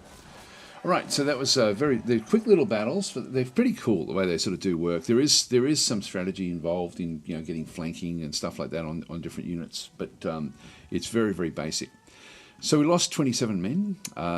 Men deployed 80. They lost all of theirs. They did kill the 27, as we can see in through there. We'll just go and close that one. So territory has been conquered. We want to occupy this one. So we will receive 137 gold, and estimated population losses are at 144. So we'll grab that one, but they're not happy. So the people are not happy. It's going to take some time. So if we have a look at this one, we've now got war has been declared because we did do that one. So Wessex and the Vikings. So we've now taken over Norwich, and so we'll need to sort of eventually get this particular province across to be fairly friendly. Let's just go to the province information. The tax average here tax rate is average. I'm just going to make it minimal. That will then sort of mean that we don't have any real issues with the population. Let's have a look and see what we've got. The army. Now you can see there that we've got like red is now next to all of these guys. I can't really do anything. Oh, that's because they've moved. Let's just go and wait for like the next turn and just sort of see where they are. It looks like they're actually all pretty good. The soldiers, 36 of 40. I don't think I can actually go and change these just yet. I can't replenish those here until next turn. So we'll leave that one there. This one, the province itself, gives us a bonus with fertile land. We can see we are getting prestige from here. If we go into the building queue. So we do actually have the barracks here, which is actually very, very cool. So we've got that one through there. If we go back to army and add in, we can then go and get spearmen or infantry. So I'm going to sort of try to start to specialize with different groups, but I want to get on top of my goal before I really do too much more than what I'm doing. So I do want to go across now and take over Ireland. So I'm thinking I can just leave militia behind.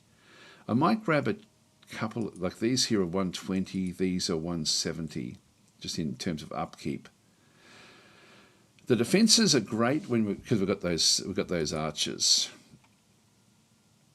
If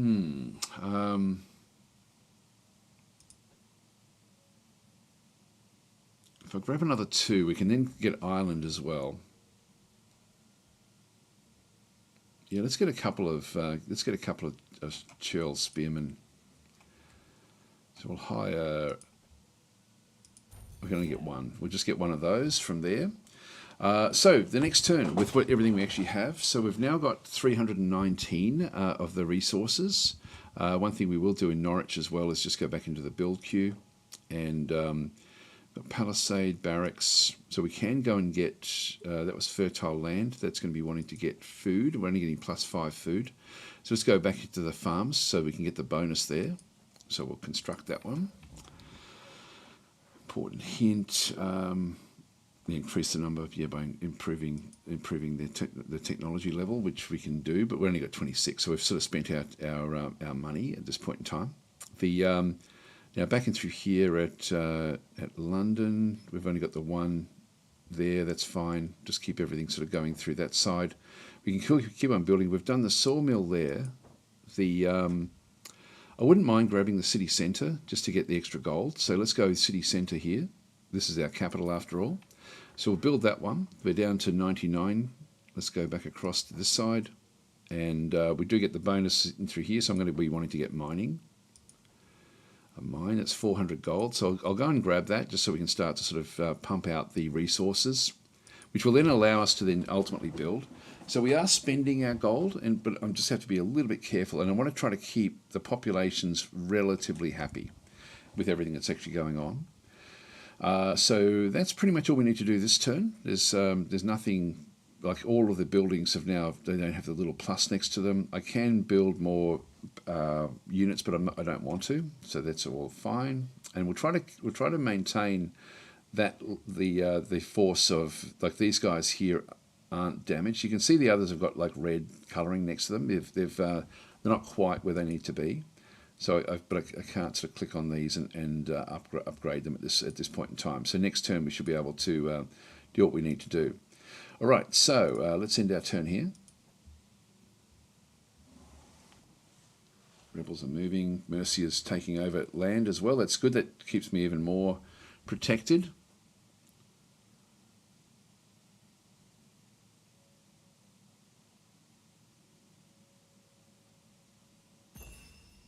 Trade route. So with West Francia has been established. With Mercia has been established. That's good stuff. Okay, so we're now going to be generating a little bit more income with everything. We have new quest, raise, oh, this is raise province level. Okay, so this is actually the game does have the quests. I thought we'd turned all of those off. People still be having a number of different idols and natural elements. This is at Cardiff. I want to hold a celebration in their honour. If you support them, they'll be thrilled. Not so much leaders. So we've got a chance of success 100%, 200 gold. We do get prestige. It goes down if we don't do it. I'll accept this. We'll spend some hard-earned there. This is a new quest, so raise province level. My lord, we the representative of your nobility humbly address you with a request. Raise a provincial level of Cardiff and thus increase the prestige of the country. As a reward, we offer you 600. Yes, we'll absolutely do that. So this is one that we can afford? No, not quite afford. If we go back into the province level here, to raise this, we need 250. Now we actually are generating 90 now per turn with the resources. So we've got good resources coming in. Back in through here, we'll just go back into the build, and we've got the farm. I do want to just now go and grab a sawmill, just so we can keep on top of those as well. And so if we do that one next turn, we're going to then be able to build at Cardiff and actually finish that one off. So we'll leave that one where that is. So we've got the mission there. Now the force that we actually have, we're going to need to go back in. All the ones in red, they don't automatically fix themselves up. 36 out of 40, I don't think they do. 19 out of 40 there, 14 out of 16 there, through there. These guys here are fine. But if I just go across, I can replenish all the troops there for 149. So it's quite expensive to replenish the troops, but we do need to do it. So they've been replenished, but they can't move off from here just yet. So I'll just leave them where they are. Experience now of 24 there for them, 12 there, 21 for that one, 43. So I'll just make sure I choose and bring along the best of the third militias so that they can start to upgrade as well. So that will sort of work out fairly well. So we've got that one quest. It's the only quest we actually have. So again, I don't really need to be doing much else because actually I do have the build. I've still got 2 more buildings in here. School. I do need to get like a barracks or a bowyer somewhere. If I just go back into here, we don't have the farm. We're getting plus 11 here, which is actually fine. The mine, another plus 10. I'm just sort of my money is now becoming a bit of an issue. The market. This one will again give me food, building resources, and then gold go up by 20%. I'm thinking that that's the one. It's going to cost me 50. It means I won't be able to build next turn, but I think I'll still do that one just to get the gold up. So I'll construct a market there. So I could always buy resources just to finish off this one next turn if we need to. Now, hopefully we'll get to this one before the Mercians do, because I want the British Isles essentially. So Mercia will have to fold at some point. So I'll end our turn there.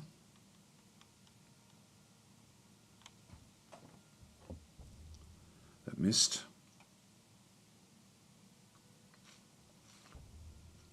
They got it.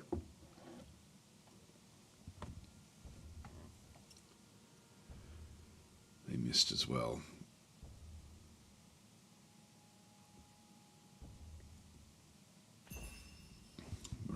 And successful, there we go. So we'll take the prestige, no, we'll take the public order. Okay, that's good. Then we've got new quest, keep peace. So we represent the nobility humbly. So a country needs a rest. Don't attack any faction in the next 2 turns. As a reward, we offer you 200. Wow, yes. So within 2 turns, next 2 turns. All right. Well, we're going to get ready for moving over into here. So the force that we actually have, everyone is happy, which means we're sort of getting maximum population growth.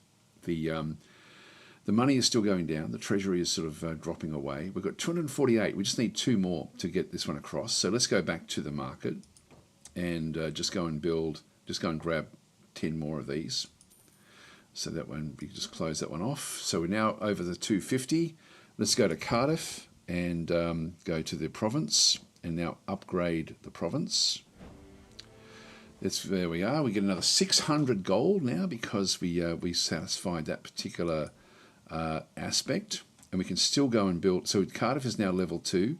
This is now level 2 as well. This is fairly secure. I can still go back into here because I still have a diplomat running in this particular province.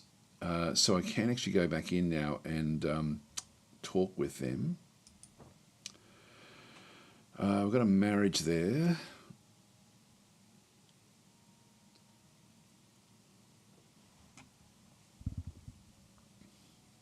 This one here. Propose a marriage between our offspring and an heir of the opposite faction. Yeah, look, we can't do it anyway at this stage. Our prestige isn't high enough. Now we're getting 12 plus 12 technology now. So back into here. If we just go back into the build queue, I've only got 1 more slot here. City centre market. City walls, what's it going to give us? Defence, public order. The school is going to give me +5 there. I think I need one of these ultimately. I don't have enough at this point in time.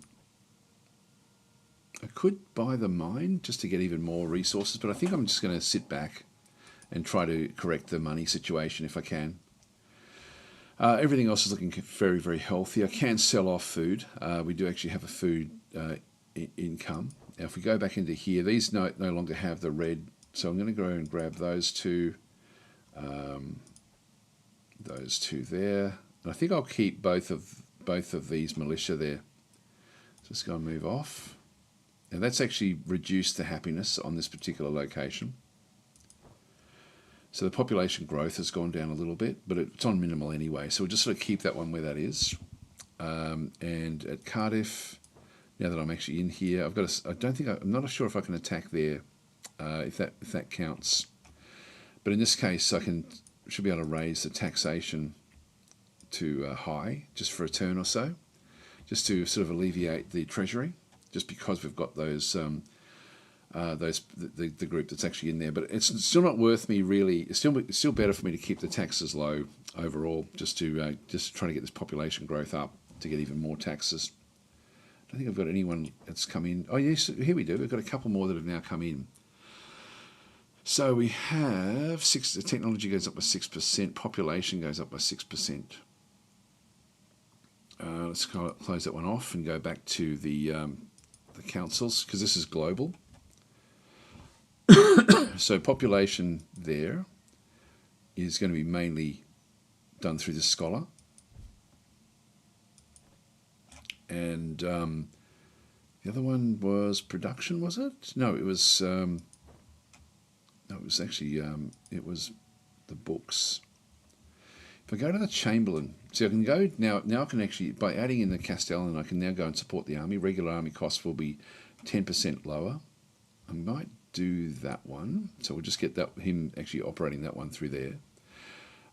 We've got production, happiness, diplomacy, and intrigue. Yeah, if I put someone in as the Chamberlain or as the steward, let's go and just throw him in there for now. Yeah, production, increase food and building material production by 5%. Actually, public order will increase by 10% if I move him off into there, is it? Oh no, sorry, as we get more of them, that just comes back in. I'll go back to the, just put him in there for now until we sort of get more, just to sort of shuffle things around, but we will actually, hang on, I can only have one of these. I'll go with the lower cost. That's the one that's sort of probably the most important. So yeah, I've got, choose what your council should focus on. So we can just get them to do different things overall. So we can close that one off. That's fine. So we're down to negative 170 now, which is good. So we're sort of managing what we need to do. If I go back into here, but I've left 2 of them in there. I've only left 1 of them in here. But that's actually okay. You know, just keep the population growth coming up high with all of these. That one there's not going to be quite as good. All right, that's fine. Nothing else really for us to do.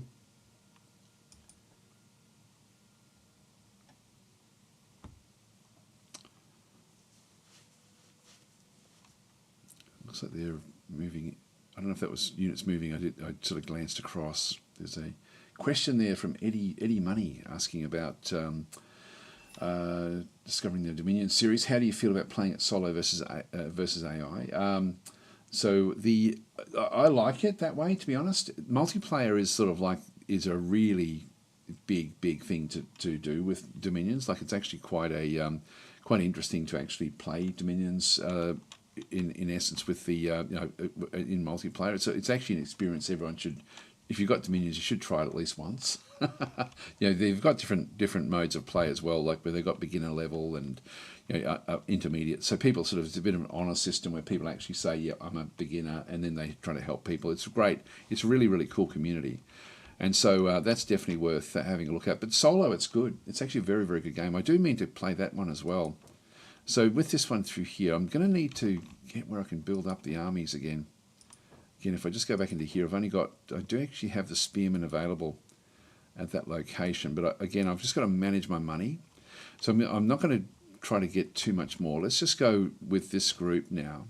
And we'll move the whole group out to Dublin. So we're at war with them anyway. Oops, hang on.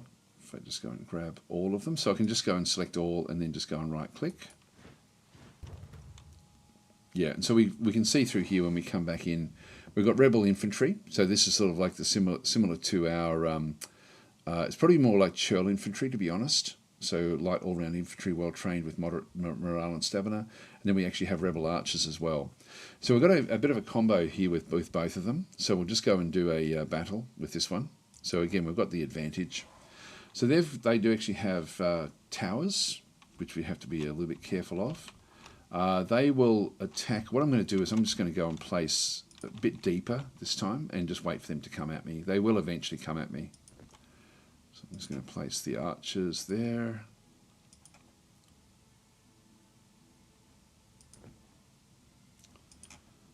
Keep them back, and we'll just keep them off to the side. So I'm expecting that they will possibly try to charge into the archers at some stage. In that case, we're just going to move these guys up. In fact, I might even bring them in front of that one now. And the battle will begin. You can pause. And you can, looks like you can use this. It's got an active pause. That's good. I like that a lot. So we'll sit here and wait. Oh, there's the timer down through there. So you can go very slow speed, normal, or fast speed. I might just, once things actually get started, I'll just put it onto slow speed. I'm going to move that one up. That's the range. This one, if this one fires at me, I'll move back.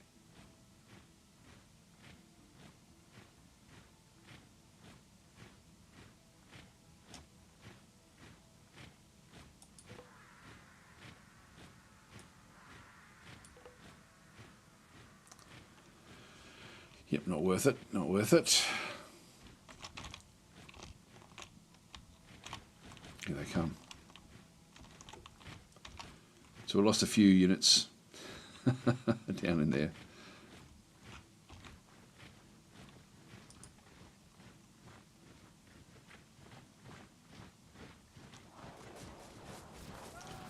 these are slightly better at attacking.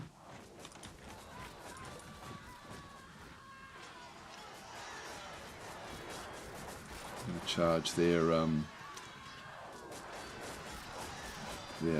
guys. We're smashing them from the side as well.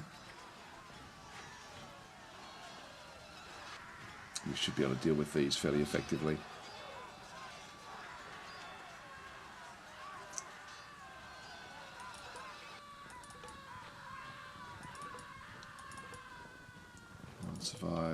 Survive. So we've got hit by the tower pretty badly. This will be expensive for us.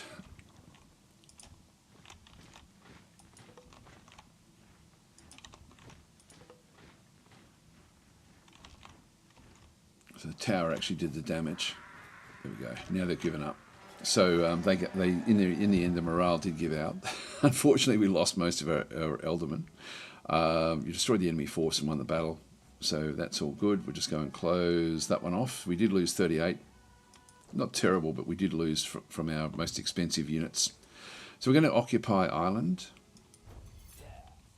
Close that one off. So now we have Ireland as well. Now they also don't like what's going on here. So I'm just going to go back into the province and make sure that the tax rate is basically minimal.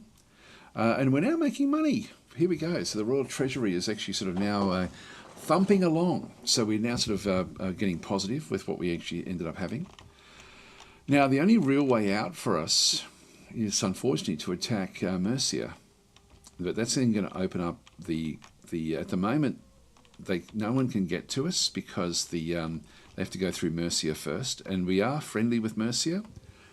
So I'm thinking maybe we now head back across, like for expansion purposes, we could move. God, do we want to keep? Do we want this? If we do this, we end up essentially opening up. That's actually a really nice choke point there. If we took that, then the Vikings we'd only have to defend that one spot to defend all of the north of the British Isles, which sort of means that Mercia is going to have to fall. So yeah, up into Norway. If we took Norway and left, and that way, but Denmark is their capital. We haven't seen them expand at all, actually. So the Vikings have sort of stayed where they are, back into here, and haven't really moved off. This one is now happy. Minimal tax rate. Even at low is fine. These guys, we need to get them back up to maximum happiness just to get their population growth moving along in a meaningful way. Ireland has only just fallen. Average tax rate there. Yep, high is going to then diminish the population growth, so I'll keep that one where that is.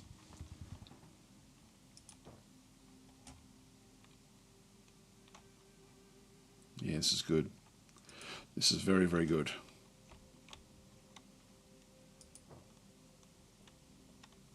We've got 117 there now. So if we go back to the build, got one more slot here before we need to sort of do an upgrade. I think I'm going to actually put the palace in, ultimately. So we need 300. So I'll just wait until we've got the 300. So Ireland has got barracks, palisade. Well, actually, what I might do is I might go back to the army here and grab myself another churl spearman.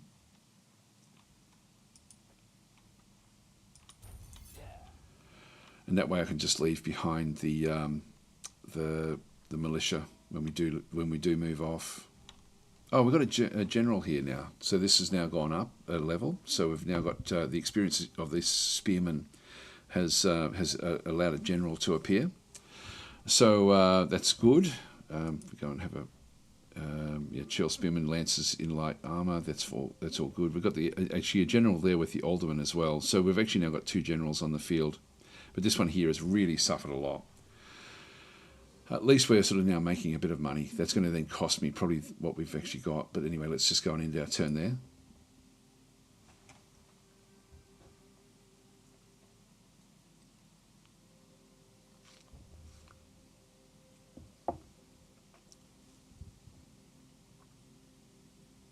As if saying, slay the Mercian scum. So Super Mew Kitty Cat saying, I want this game one day. Yeah, it looks good, doesn't it? Your nobles are sad and you've not heeded their wishes. Yeah, keep the peace. That's okay. Well, I wondered if that was going to be the case against rebels, but it was. I needed to sit back for one more turn and not do anything. Anyway, we've got Ireland. Mercia will be next. Now, if we go and have a look at this, we don't know anything. We've got a diplomat here. We don't have a spy.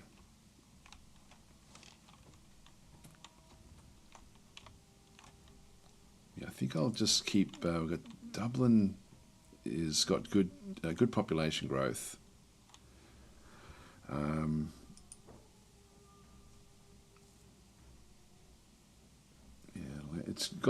It's pretty good. Like the inventions, it's got -5%. I'm not sure. I think that should be invasions, maybe.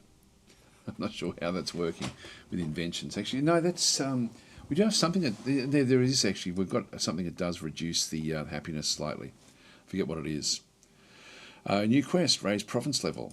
So it's wanting us to do it in Dublin. So raise the provincial level of Dublin and thus increase the prestige of the country. And so reward, we offer you 3 infantry units, turn to complete 9. So we just need to do that one. Yeah, we will definitely try to do this one. So to raise that one, we just need to get 250. So one more turn and then we'll be basically done there. So that's all fine. Food is very, very healthy. Gold is sort of right on the limits now, and I do want to get more gold. So we're going to need to sort of do more. I think what I'm going to do is bring my army back from Dublin. And you can see Dublin is not, like, it's not super happy. Mood is good. If I start to move forces away from there, if I just go back to the army, it's going to cost me 600 to replenish everyone in the army, which I do need to do. So I'll just go and do that one. We'll stay there for a turn.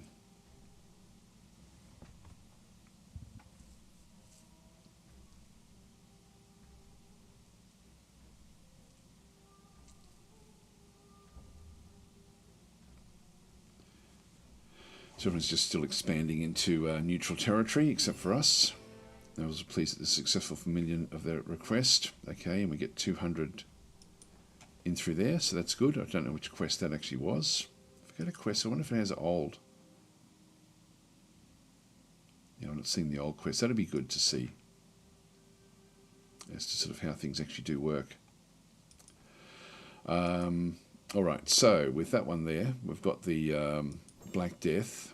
Okay, a plague is sweeping the land. It kills old and young, lords and common. I thought I'd turned this stuff off. You must call in the medics and stop it as soon as possible. So chance of success 100%. Cost is, yeah, that's going to be okay as well. I'll just go and do that one. So we'll accept that. So that's took a little bit of our technology from us. We're actually going backwards a little bit with technology as well. We can now go and fulfill this quest in the province to raise the land level. There we are. Get three more infantry units. Where do we get them? Not there. Oh, Cardiff doesn't have any. I thought we had one there. That may be the plague that killed them, potentially. Oh, here we go. So we've got things. Okay, awesome. So we've got the most powerful of the powerful. This is going to now cost me a fortune to keep these guys in the field. So we now have a big problem with our money and our food.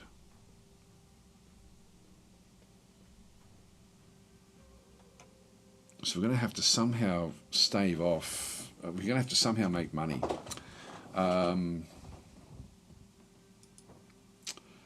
Okay, London, you're going to have to start to pay higher taxation. Only gives me 50 there. I can only survive one turn with this.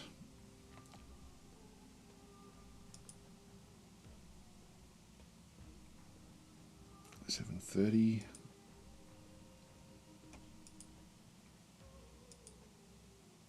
I'll keep that one there. 600. Extremely high. There's no population growth, but their mood goes to very bad.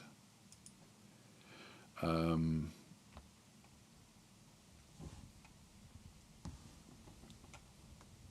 going to move. Geez, I really want those. I don't want to be dropping these units off.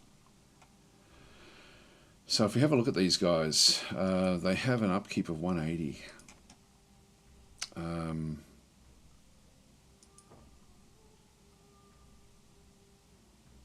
there's got a cost per turn of 153.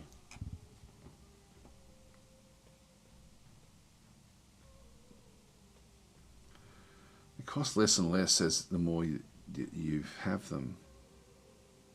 That's actually interesting. I didn't realise that was the case. Spearman 153. Essentially takes it down to 2 turns if I get rid of this guy.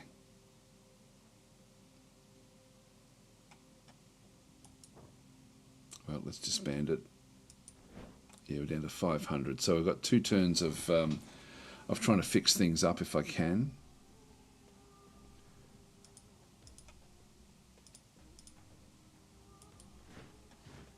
I can move across. This one's still happy.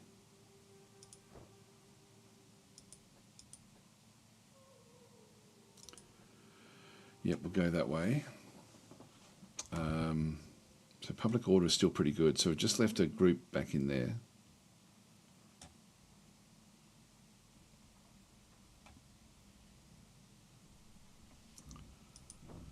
Yeah, the Black Death here kills old and young. Yeah, so that's actually what happened. They killed off one of my units. I can't afford to buy any more if I keep this army.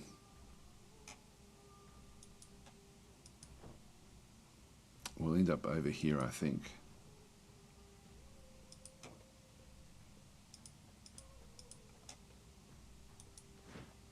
Let's move away from the Black Death.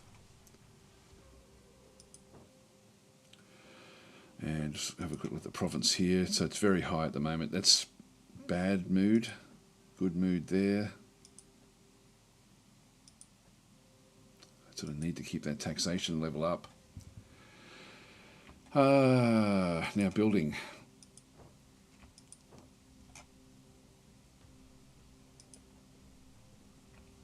Yeah, nothing else is really going to help me. Although food is now also something we do need to get on top of. Just go to each of the provinces and have a bit of a look. That's now full, so I'm going to need to fill that one up. That one doesn't have a farm.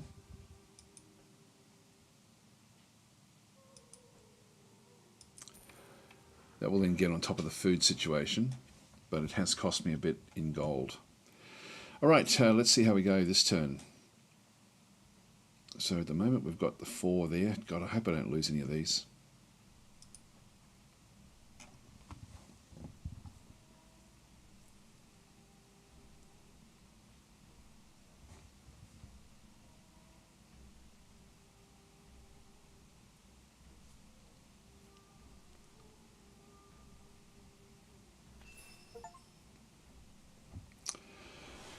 Okay, so actually we did get all that technology. I'm going to have to sort of deal with that as well. Yeah, we've still got everyone there, which is fine. So we'll move them off.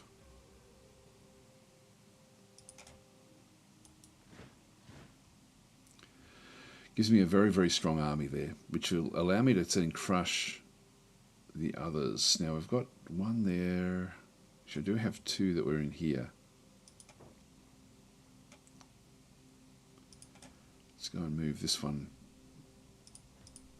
back over, just to give myself a presence there. Got 1 turn left. Now I've got a heap of food, so I'm going to go to the market. And we're going to sell off for 700. Done. All right, so we're back up to 1200. So we've now sort of got ourselves a couple more turns that we can do things. We will have to attack over through here as well. So we'll take these isles, and just get things sort of working, I think. Here we go. Blackburn the first saying, and claim Bebenberg from them. Yes, now that they've got Bebenberg, Bebenberg would be there, wouldn't it? What was that show? I love that show. That was so good. I can't remember what it actually was. All right, so we've got our main army here. Once we get going, we're going to have... hi, Rainman, how you going? Once we get going, we will actually be able to claim the Isles, and I would love to claim up to Scotland and then straight across. So we'll see how we go with our Thurgs. Now we've got a group of Thurgs in our force. We've got a very, very strong force here, and we'll just have to sort of keep on rolling forward now. Claiming territory, because we have to feed the army. So we have to sort of keep things thumping along. One thing in the game that I don't think, like, if I go back into this group here, like if I grab one of those, no, I can't move those. If I grab a Thurg,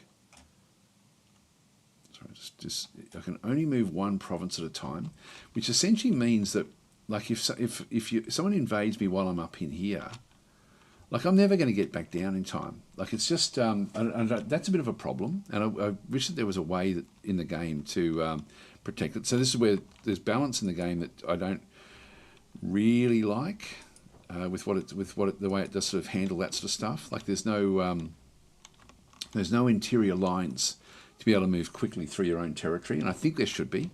Like, it'd be cool if you could actually move your army inside your own provinces rather than just one. And I think it's fair enough invading, like it should be one, but it should be two for the others, I think, personally. So so this is Rainman saying, is this the Bellfortis demo or a preview version? This is the actual full preview version of the game. This is the full game. I'm not sure when it's due for release, actually. That's a good point. So I'll just have a quick look. And just go to Steam. Didn't even say that. I should have said that right up front. But it's a pretty cool game. I mean, it's things like that, like moving through interior lines would be awesome. Even 3, like, you know, if there was some sort of setting there, that would be great. Release date 20th of June. Yeah, so it's already out. So it's, oops, God, I didn't mean to do that. Sorry. Keeps on clicking on stuff I've got in here. So release candidate on June the 14th. Yeah, it's out.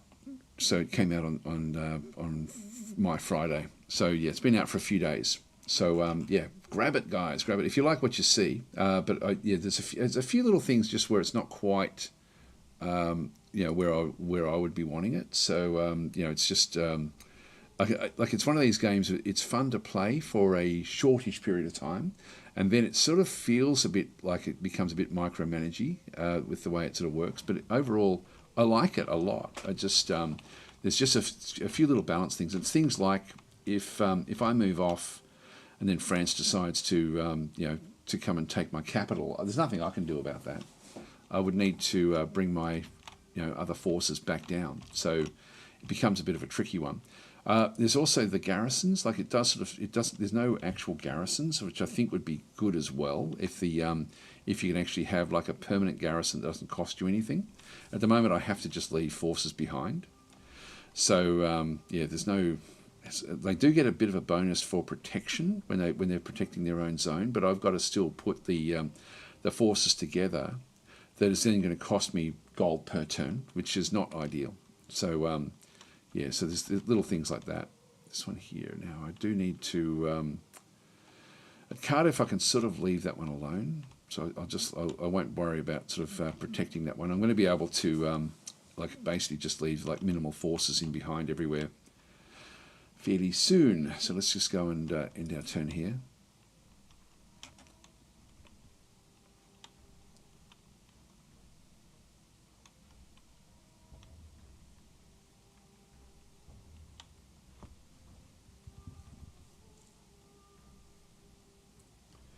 Yeah, George is saying maybe a build road mechanic for faster troop movement. I just still think interior. There we go. We've got the. I'll take the piece just so we can keep everything going.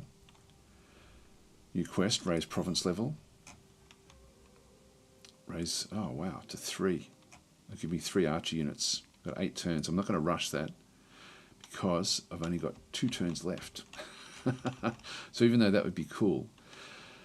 If we go across to here, if we just go across, I'm now going to declare war. I've got marriage as well. Now, actually, I'm not exactly sure how marriages work. If we go and have a look at the, where is it? Welcome. Tips? No, it was none of those. The king's wife, yeah. If you have a great influence, power, and relationship with a neighbouring ruler, you can bind your kingdom with his by marrying his daughter. It's one way you can win a kingdom without a fight. Like important people, your wife may die of old age or even young due to illness or even childbirth. The Middle Ages were a bad time. Well, that would be ideal, wouldn't it? If we go and have a look at York, go to marriage, it's not ideal with money. Oh, it's only 5% chance. No, it's 50%. Oh, no. Declare war. I can't afford it. My gold is too weak, and we need to move off. Yeah, so it's there we go. Raymanson. It didn't even notice the 1.0 release. I've had it for a week or so. Like I've had it a bit earlier, but I didn't do any recordings until pretty much now. So we're going to go back to the army. We're going to grab everyone except for you, and we'll now move and we'll do a war is coming attack. Bang, in we go. This is interesting. So we now actually have our first probably real interesting attack that we have to do. So we do actually have a whole lot of their low-level 3rd militia banging through there. They do actually have 2 archers, and they do actually have a group of aldermen. Now, we've only got one group of aldermen. We do actually have the Churl Spearmen, and then we've got the Thurgs, which will actually be, we'll need to make use of these fairly effectively. So this will be probably the best of the battles we're going to be playing for a while. They do actually have some protection back and through here. They're fairly open through the middle. We do have a forest in the middle there as well. So it's going to come down to attacking these guys. So let's again just go and drag these out. I'll have them position from within here.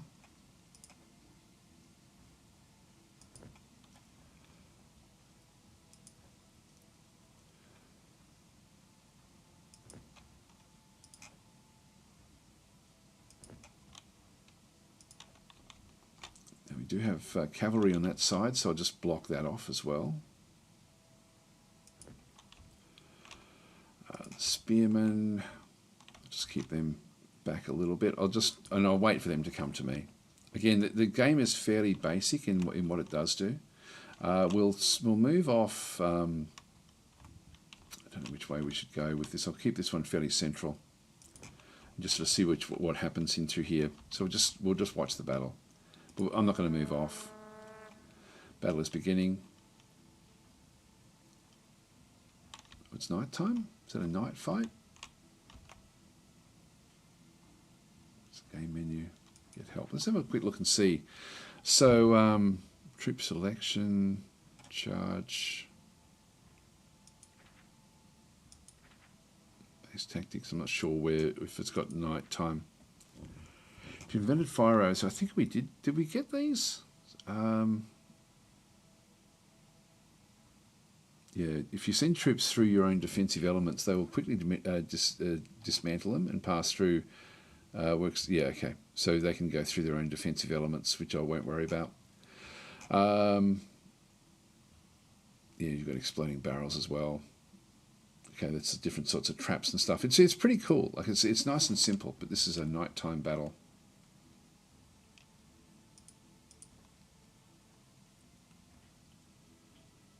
Just wait for them to. This is very, very even. I don't want to move in because they'll crush me with their towers and with their archers.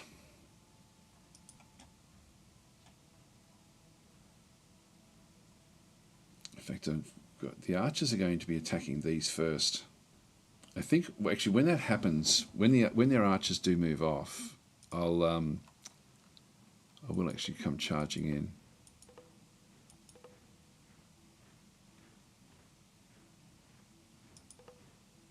So you can stop them.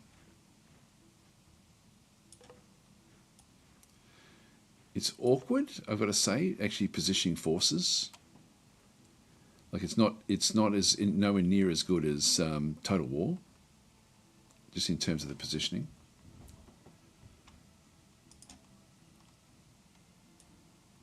Like, you know, I'm right clicking and dragging, it's not doing anything, but then it's just going to go off there. Then I can do it there. It doesn't work, so then I've got to do it again. It's just weird.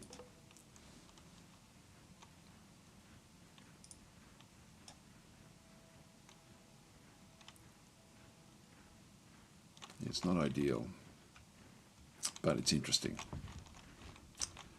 Well, they haven't moved down at all. I'll move one group in.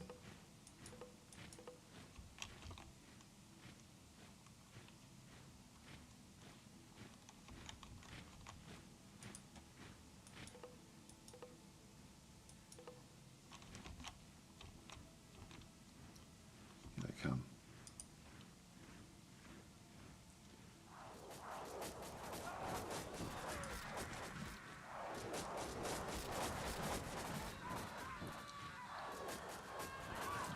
Largely decimate them.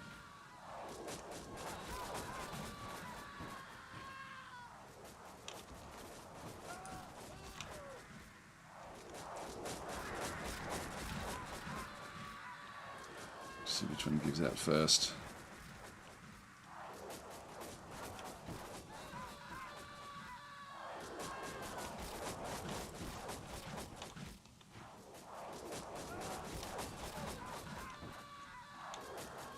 And I've got a stronger base force than that they've got.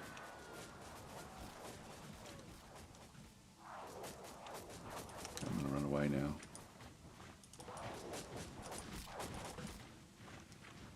I'll then draw them forward.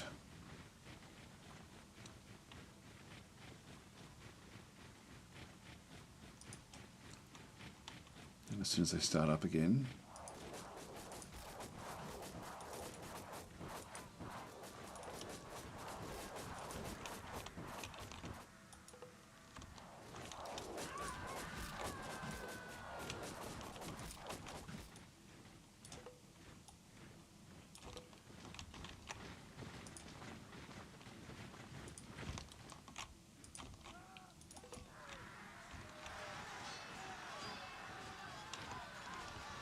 we should be able to crush them. Come on, you guys need to come and help against these thugs.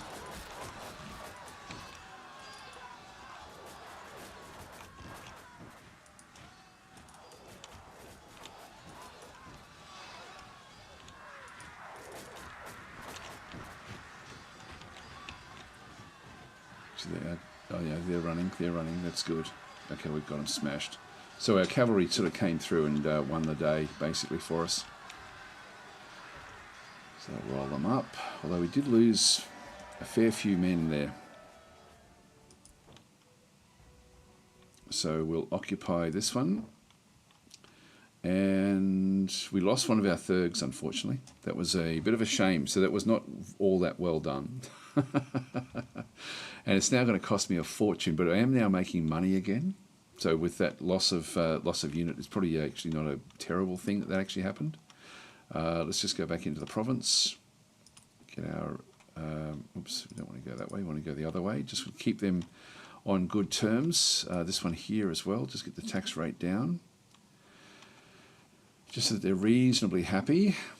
Going to have to keep there for a turn. So that was actually a pretty major attack. So so we'll keep that one where that is. Yeah, so there should be like a faster movement for interior lines. Now, unfortunately, we're going to be suffering a fair bit of. It's going to cost me a fair bit to sort of get this one back, but we are now making good money again. And we are making good food from this location.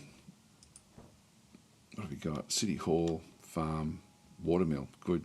So even more food.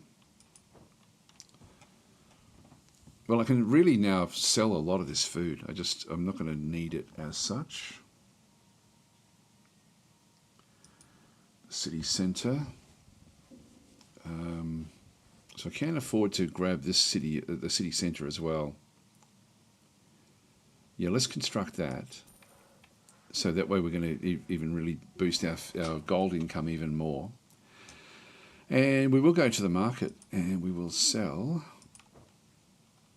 more of this. There we are. So we've now back on top of the gold. Let's end our turn here.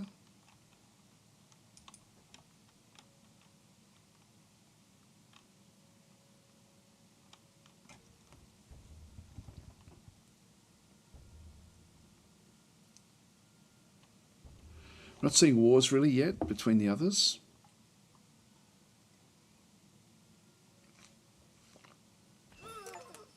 Death of a governor. Your governor has been killed. He's been found by servants in a pool of blood. Opponent Mercia. Okay, so close that one. Quick raid. Group of hired mercenaries attacked villages in the border area. Fortunately, they were dispersed by strong patrols present in the region. So it was Vikings into York. So we do have strength here. Right, let's go and clean everyone up. Just go and, yeah, it's going to cost me 1,000. Got to be done. All right, so that's actually now, our treasury is sort of right on the limits now with what we can then go and do with those extra units that have now come back into the army. We'll stay where we are, and we will then sort of try to chase back these guys as well. We don't know what's in there. I don't really want to be spending money on spies. So it may be that spies would be better off, like again, just thinking about the balance of the game. I think I would prefer them not to be costing gold, but rather prestige. That would make more sense to me. To actually be able to at least get spies around the place, because it's just the gold is so valuable for your own, like it doesn't sort of, like it doesn't really make much sense using gold for spies.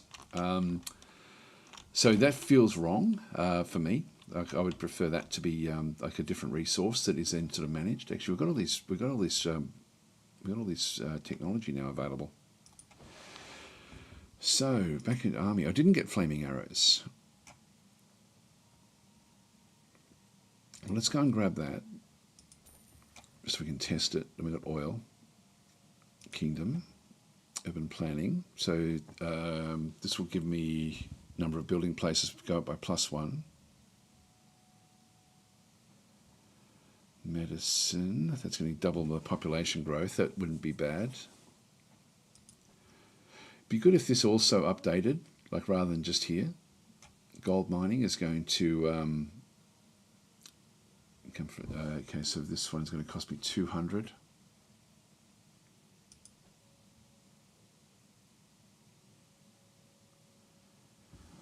I think medicine, because that's taxation ultimately. Let's go that way. So we're down to 161. If we go back to army again. Leather armor. No, battle line.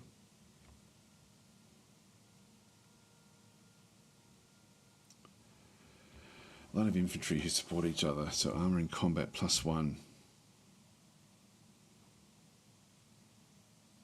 Yeah, so my other guys, like my Thurgs are actually, like this would actually benefit them. Well, allow the use of oil as an element of defence. So it's only defence. So spilled oil and fiery arrows. So again, you sort of need like. So I think that the things that would love to see in this game is some way of actually cobbling together a garrison of sort of like basic units, but also archery units, particularly if you've got like palisades and things, and then the interior lines of movement. I might, if I remember, I'll try to tell I'll pass that along to the devs, because I think it would actually then make like managing large areas a little bit better, like a little bit more make more sense, because it's too expensive, and also to not have like to try to have spies and the diplomats use this resource. I think that would actually make more sense as well. Town granaries, the food goes up.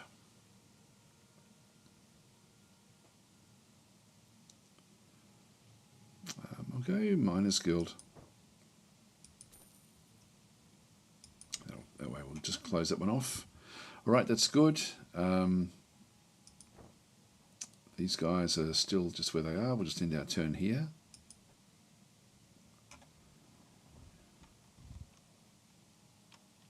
One thing I do like about the game is that you don't, if you miss a building, a turn of building at something, it's not dramatically bad. You can always pick it up next turn.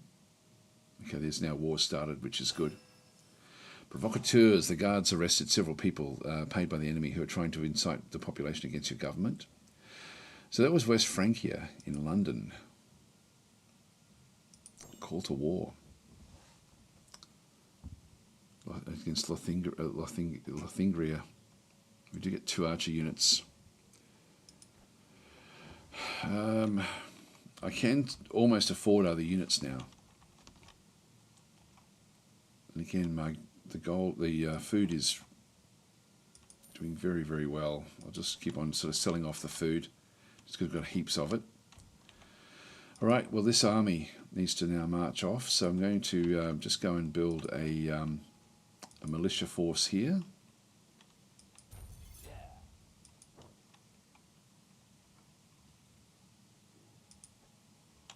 And we'll keep on, we'll now finish off Mercia. So they've only got some Chell spearmen, Chell infantry, militia, and 1 archer. Yep, this is fine. We've got 2 generals in the army. Just do a battle. So I did screw up last time. So we've got the little axemen guys are on the side through here. We've got the these are defensive, weak. Then we've got the archers at the back. All right, we'll need to protect them essentially. So I will have to create like a matching front line with my different units, and then use the archers in behind that as well. So we'll just set up Thurgs against these guys. Thurgs against those guys as well. Just basic spearmen in the middle.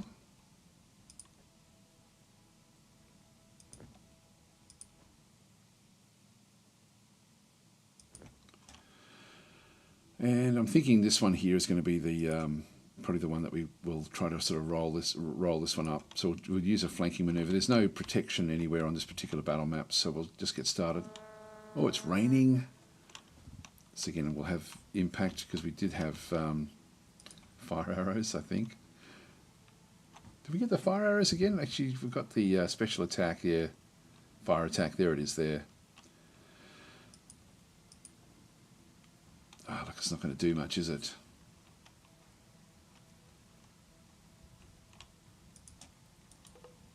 Just upset them a little bit.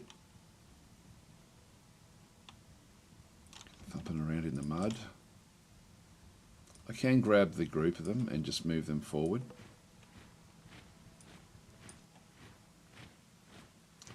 And we can sort of see where everything's going to ultimately be going.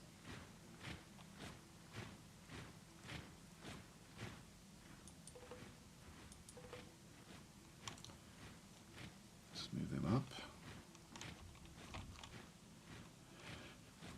I think they're going to be waiting for me to do something. This time I don't really want to be... we should have better protection. So they're defending at the moment. 40 units in through there. We're not getting full-on detail about them at this stage.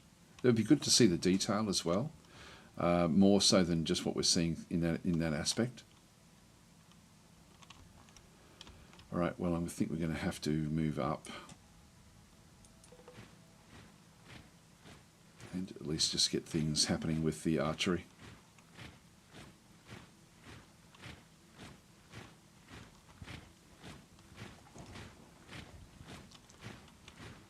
am I saying? Are you Harold Goldwardson? No, there's no. It's sort of fairly.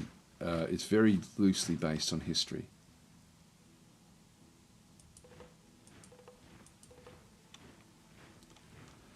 It's awkward the way that you do this.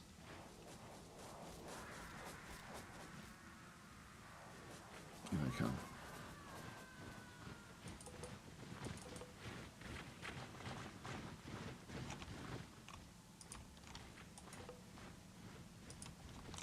Let's go to slow-mo mode.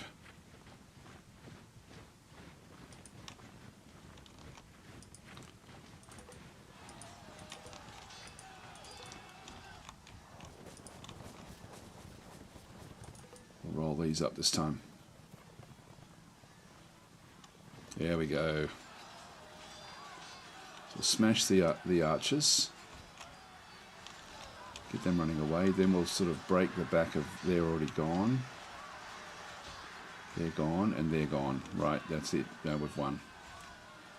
So our Thurgs actually did the best job there. So that one worked out fairly well. We lost 31 units, which is good. And that is the end of Mercia. Defeated the enemy army. There's no one opposing you, so we'll occupy this as well. Faction defeated, so they've now been destroyed. What I can do is my next real target is here, the Vikings. So we do need to sort of take that, more so than Scotland or Inverness.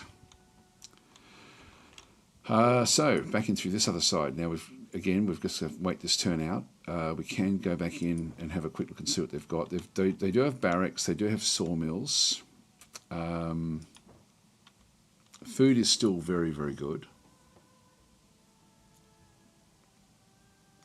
City centre I can now afford to build in different locations. I'm probably going to need to raise the level on some of these. Like they did want us to raise this one as well to a third. I think that was the quest that we had.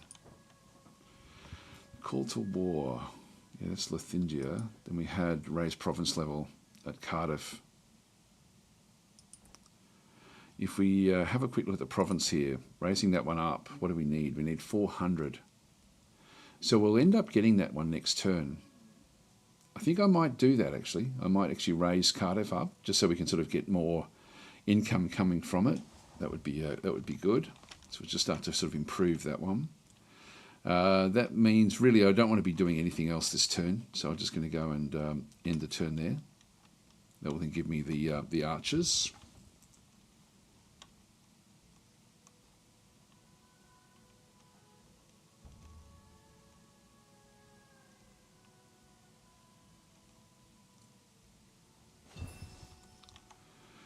Rebellion, action failed. Okay, so that's actually that was something I forgot to do.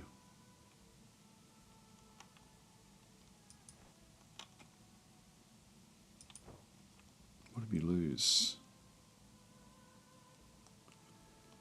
We lost something.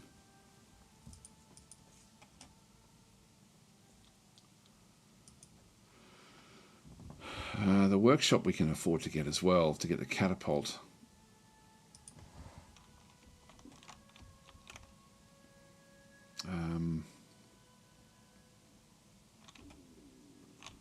Well, we do need to build these back. Actually, did we lose our palisade? We did.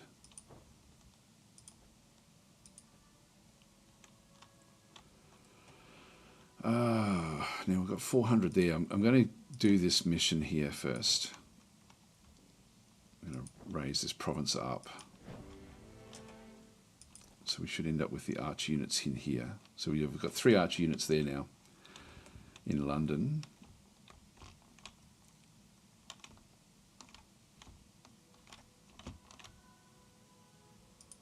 And I forgot to move this one back to minimal.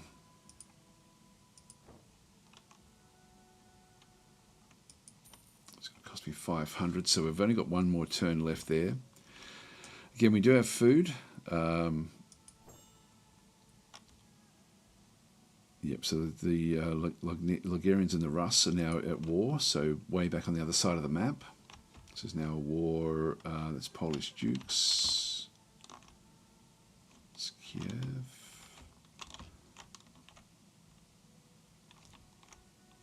What's that? That's East Francia.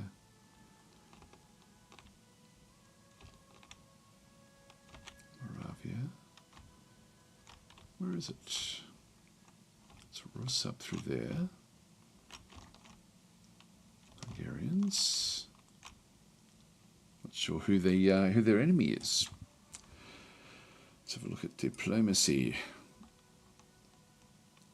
So they're gone.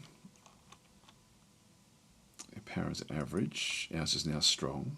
What about the Vikings? Theirs is now strong as well. Theirs is strong as well. So we're going to have trouble. They've got a lot of enemies now. Mercia, West Francia, and the Vikings. If West Francia is considered a problem, that is an issue. Thuringia. Is that the one that was at war with the Rus? Moravia. Yeah, it would have been. Strange, because I don't think they've got anything that is that actually sort of is next to each other. Thuringia, yeah. It's a long way away from Russia, or from the Rus. All right, so I will stay where I am here. Again, I need this. I'm going to need money, so I'm just going to go back into the market and sell off that. And then go back into here again. This doesn't feel right, having spies costing money.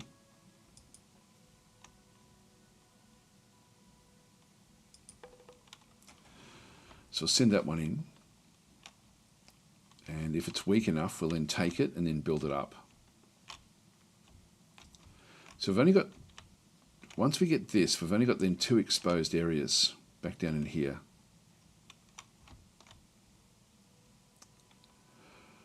That I think will do us at this stage. Actually, we do have a bit more of the technology. I might go, because I'm selling off the food, I think I'm going to grab that one as well.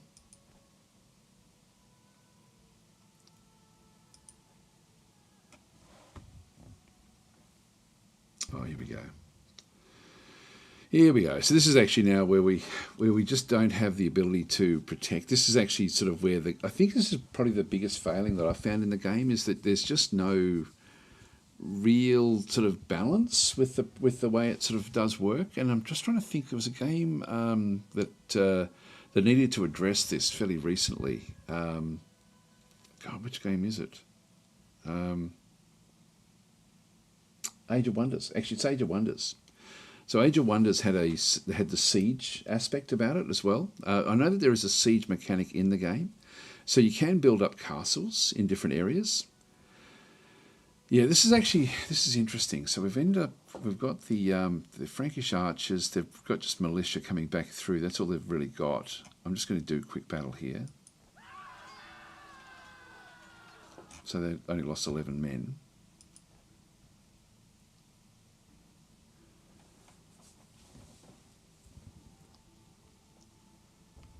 But yeah, this isn't working well, and so Age of Wonders needed to figure out a way to sort of keep things delayed. Oh, spy was discovered. Okay, that's not good. So these we do have to go back in now. So the force that we have here, we now open it up for these guys to come back through. So if we have a look and see, like if we go back into the province, sorry, into the build queue.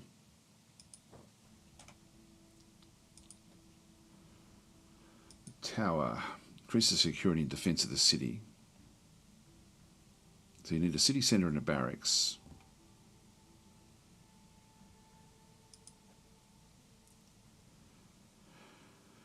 Palisade.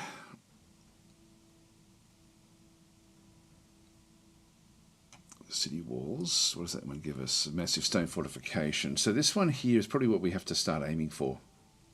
Well, let's go and start with the palisade. Let's construct that there, because we only have minimal forces there. And we now have these guys back up in here, ready to come back down to clean out this group. And again, if it was interior lines, I'd be able to attack from there, which I think makes more sense. What do you guys reckon? Like this sort of slow marching around is a little bit frustrating. This province got minimal tax rate there at the moment. They are rebellious. I'm going to go and move this group up.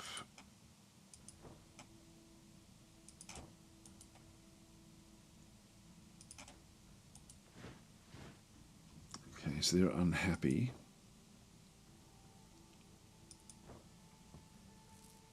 The barracks, the sawmill. I can't afford really much there. I've only got 70.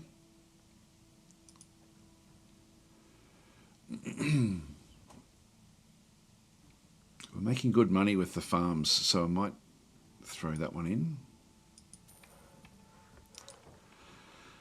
And back here as well. Sawmill. Just start to get the basics.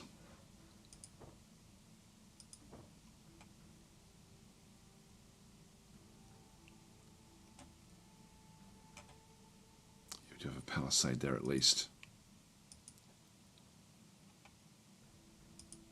Yep, that's fine. All right. So next turn we'll have to take this one back, and maybe we just need to build up so that we end up with the ability to protect these zones.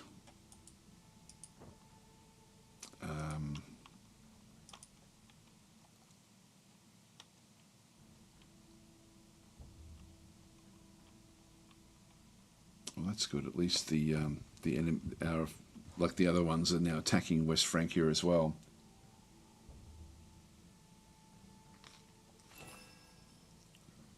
Guard caught a person trying to get into military food stores. West Francia, yep, so we need to get rid of them. You uncovered a spies trying to snoop in your province from the Vikings at York. All right, that's good. Got a save nobleman. So the head of a prominent local family asked for your help to rescue a family member from captivity by a noble clan. If you a hostile clan, if you can help them. So cost. Now we have now run out of money, so we are going to have to make more money at this point in time. We end up with. I don't need this. I'm going to ignore that. So that's not really a problem. Yeah, that's it there. All right, we need to take this one back. The money situation is terrible, so we'll just go back into here and sell off. I'll sell off 2 lots of that, so we're on top again. So our food is down to 122. We have the 200 here, so I can grab another city area. If I just go back into here, we now have the palisade. If I go back into the city walls, I need 400. I could almost get that. And I thought there was like a siege thing, but I'm not sure how long the sieges last for.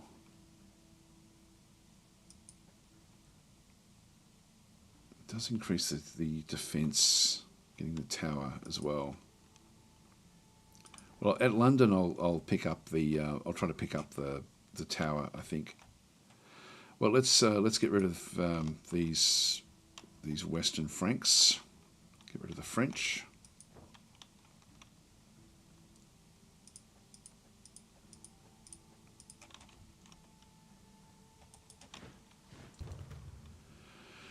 Yep. So they've got the different grouping through there. So we'll do a battle, and they do get to unfortunately use the defences that we did have, but we're just going to have to smash our way through the centre here. So everyone's just going to have to come charging in.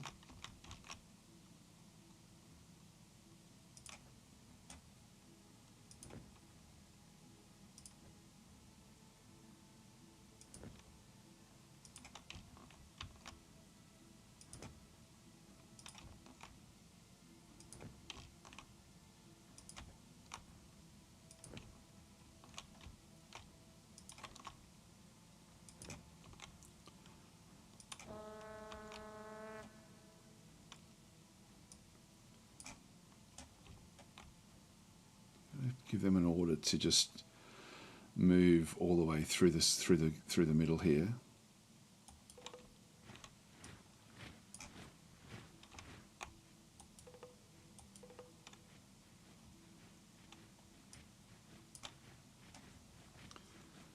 A little bit risky.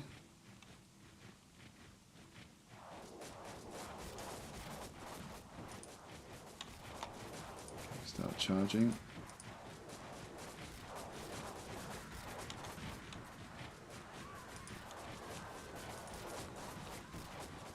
Then charging through.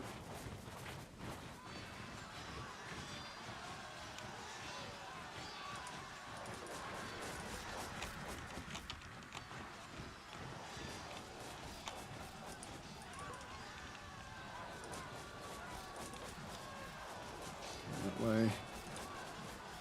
They're running. Chase them off. Chase them off. Here we go. Who's left? These guys.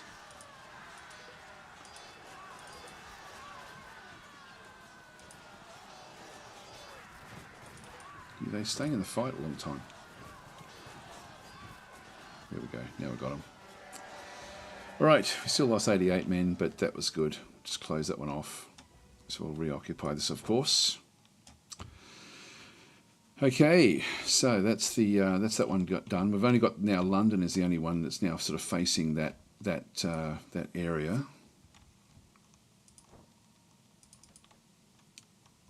And we're just going to get this one back under control. So we'll just keep that one where that is. Now we will need to get walls here as well. Unfortunately, this is a problem because the Vikings, we've now opened this right up for the Vikings. So we sort of can't do much there at this point in time.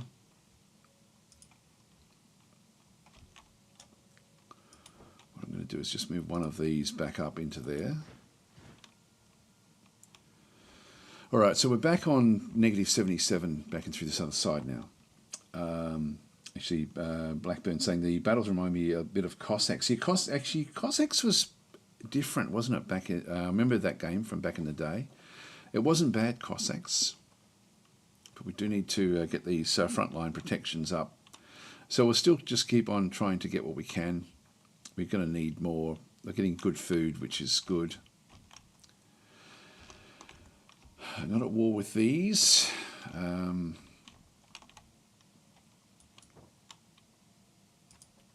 Diplomat. Again, why the gold? Why the gold? We've got so much of this.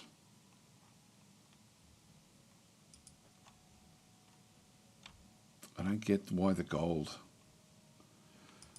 It doesn't make. It's the balance of that just doesn't make sense at all.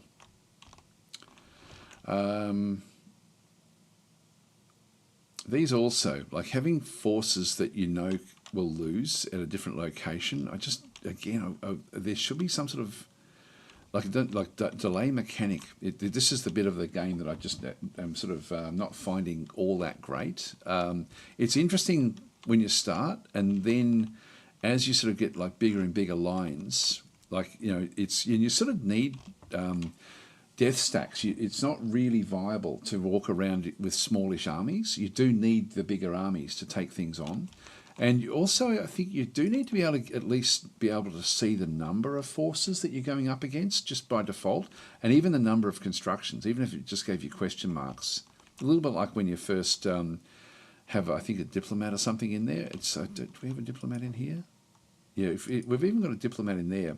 We should be getting more information based on those things, and we're not. And so I think the game would be better served if it did that.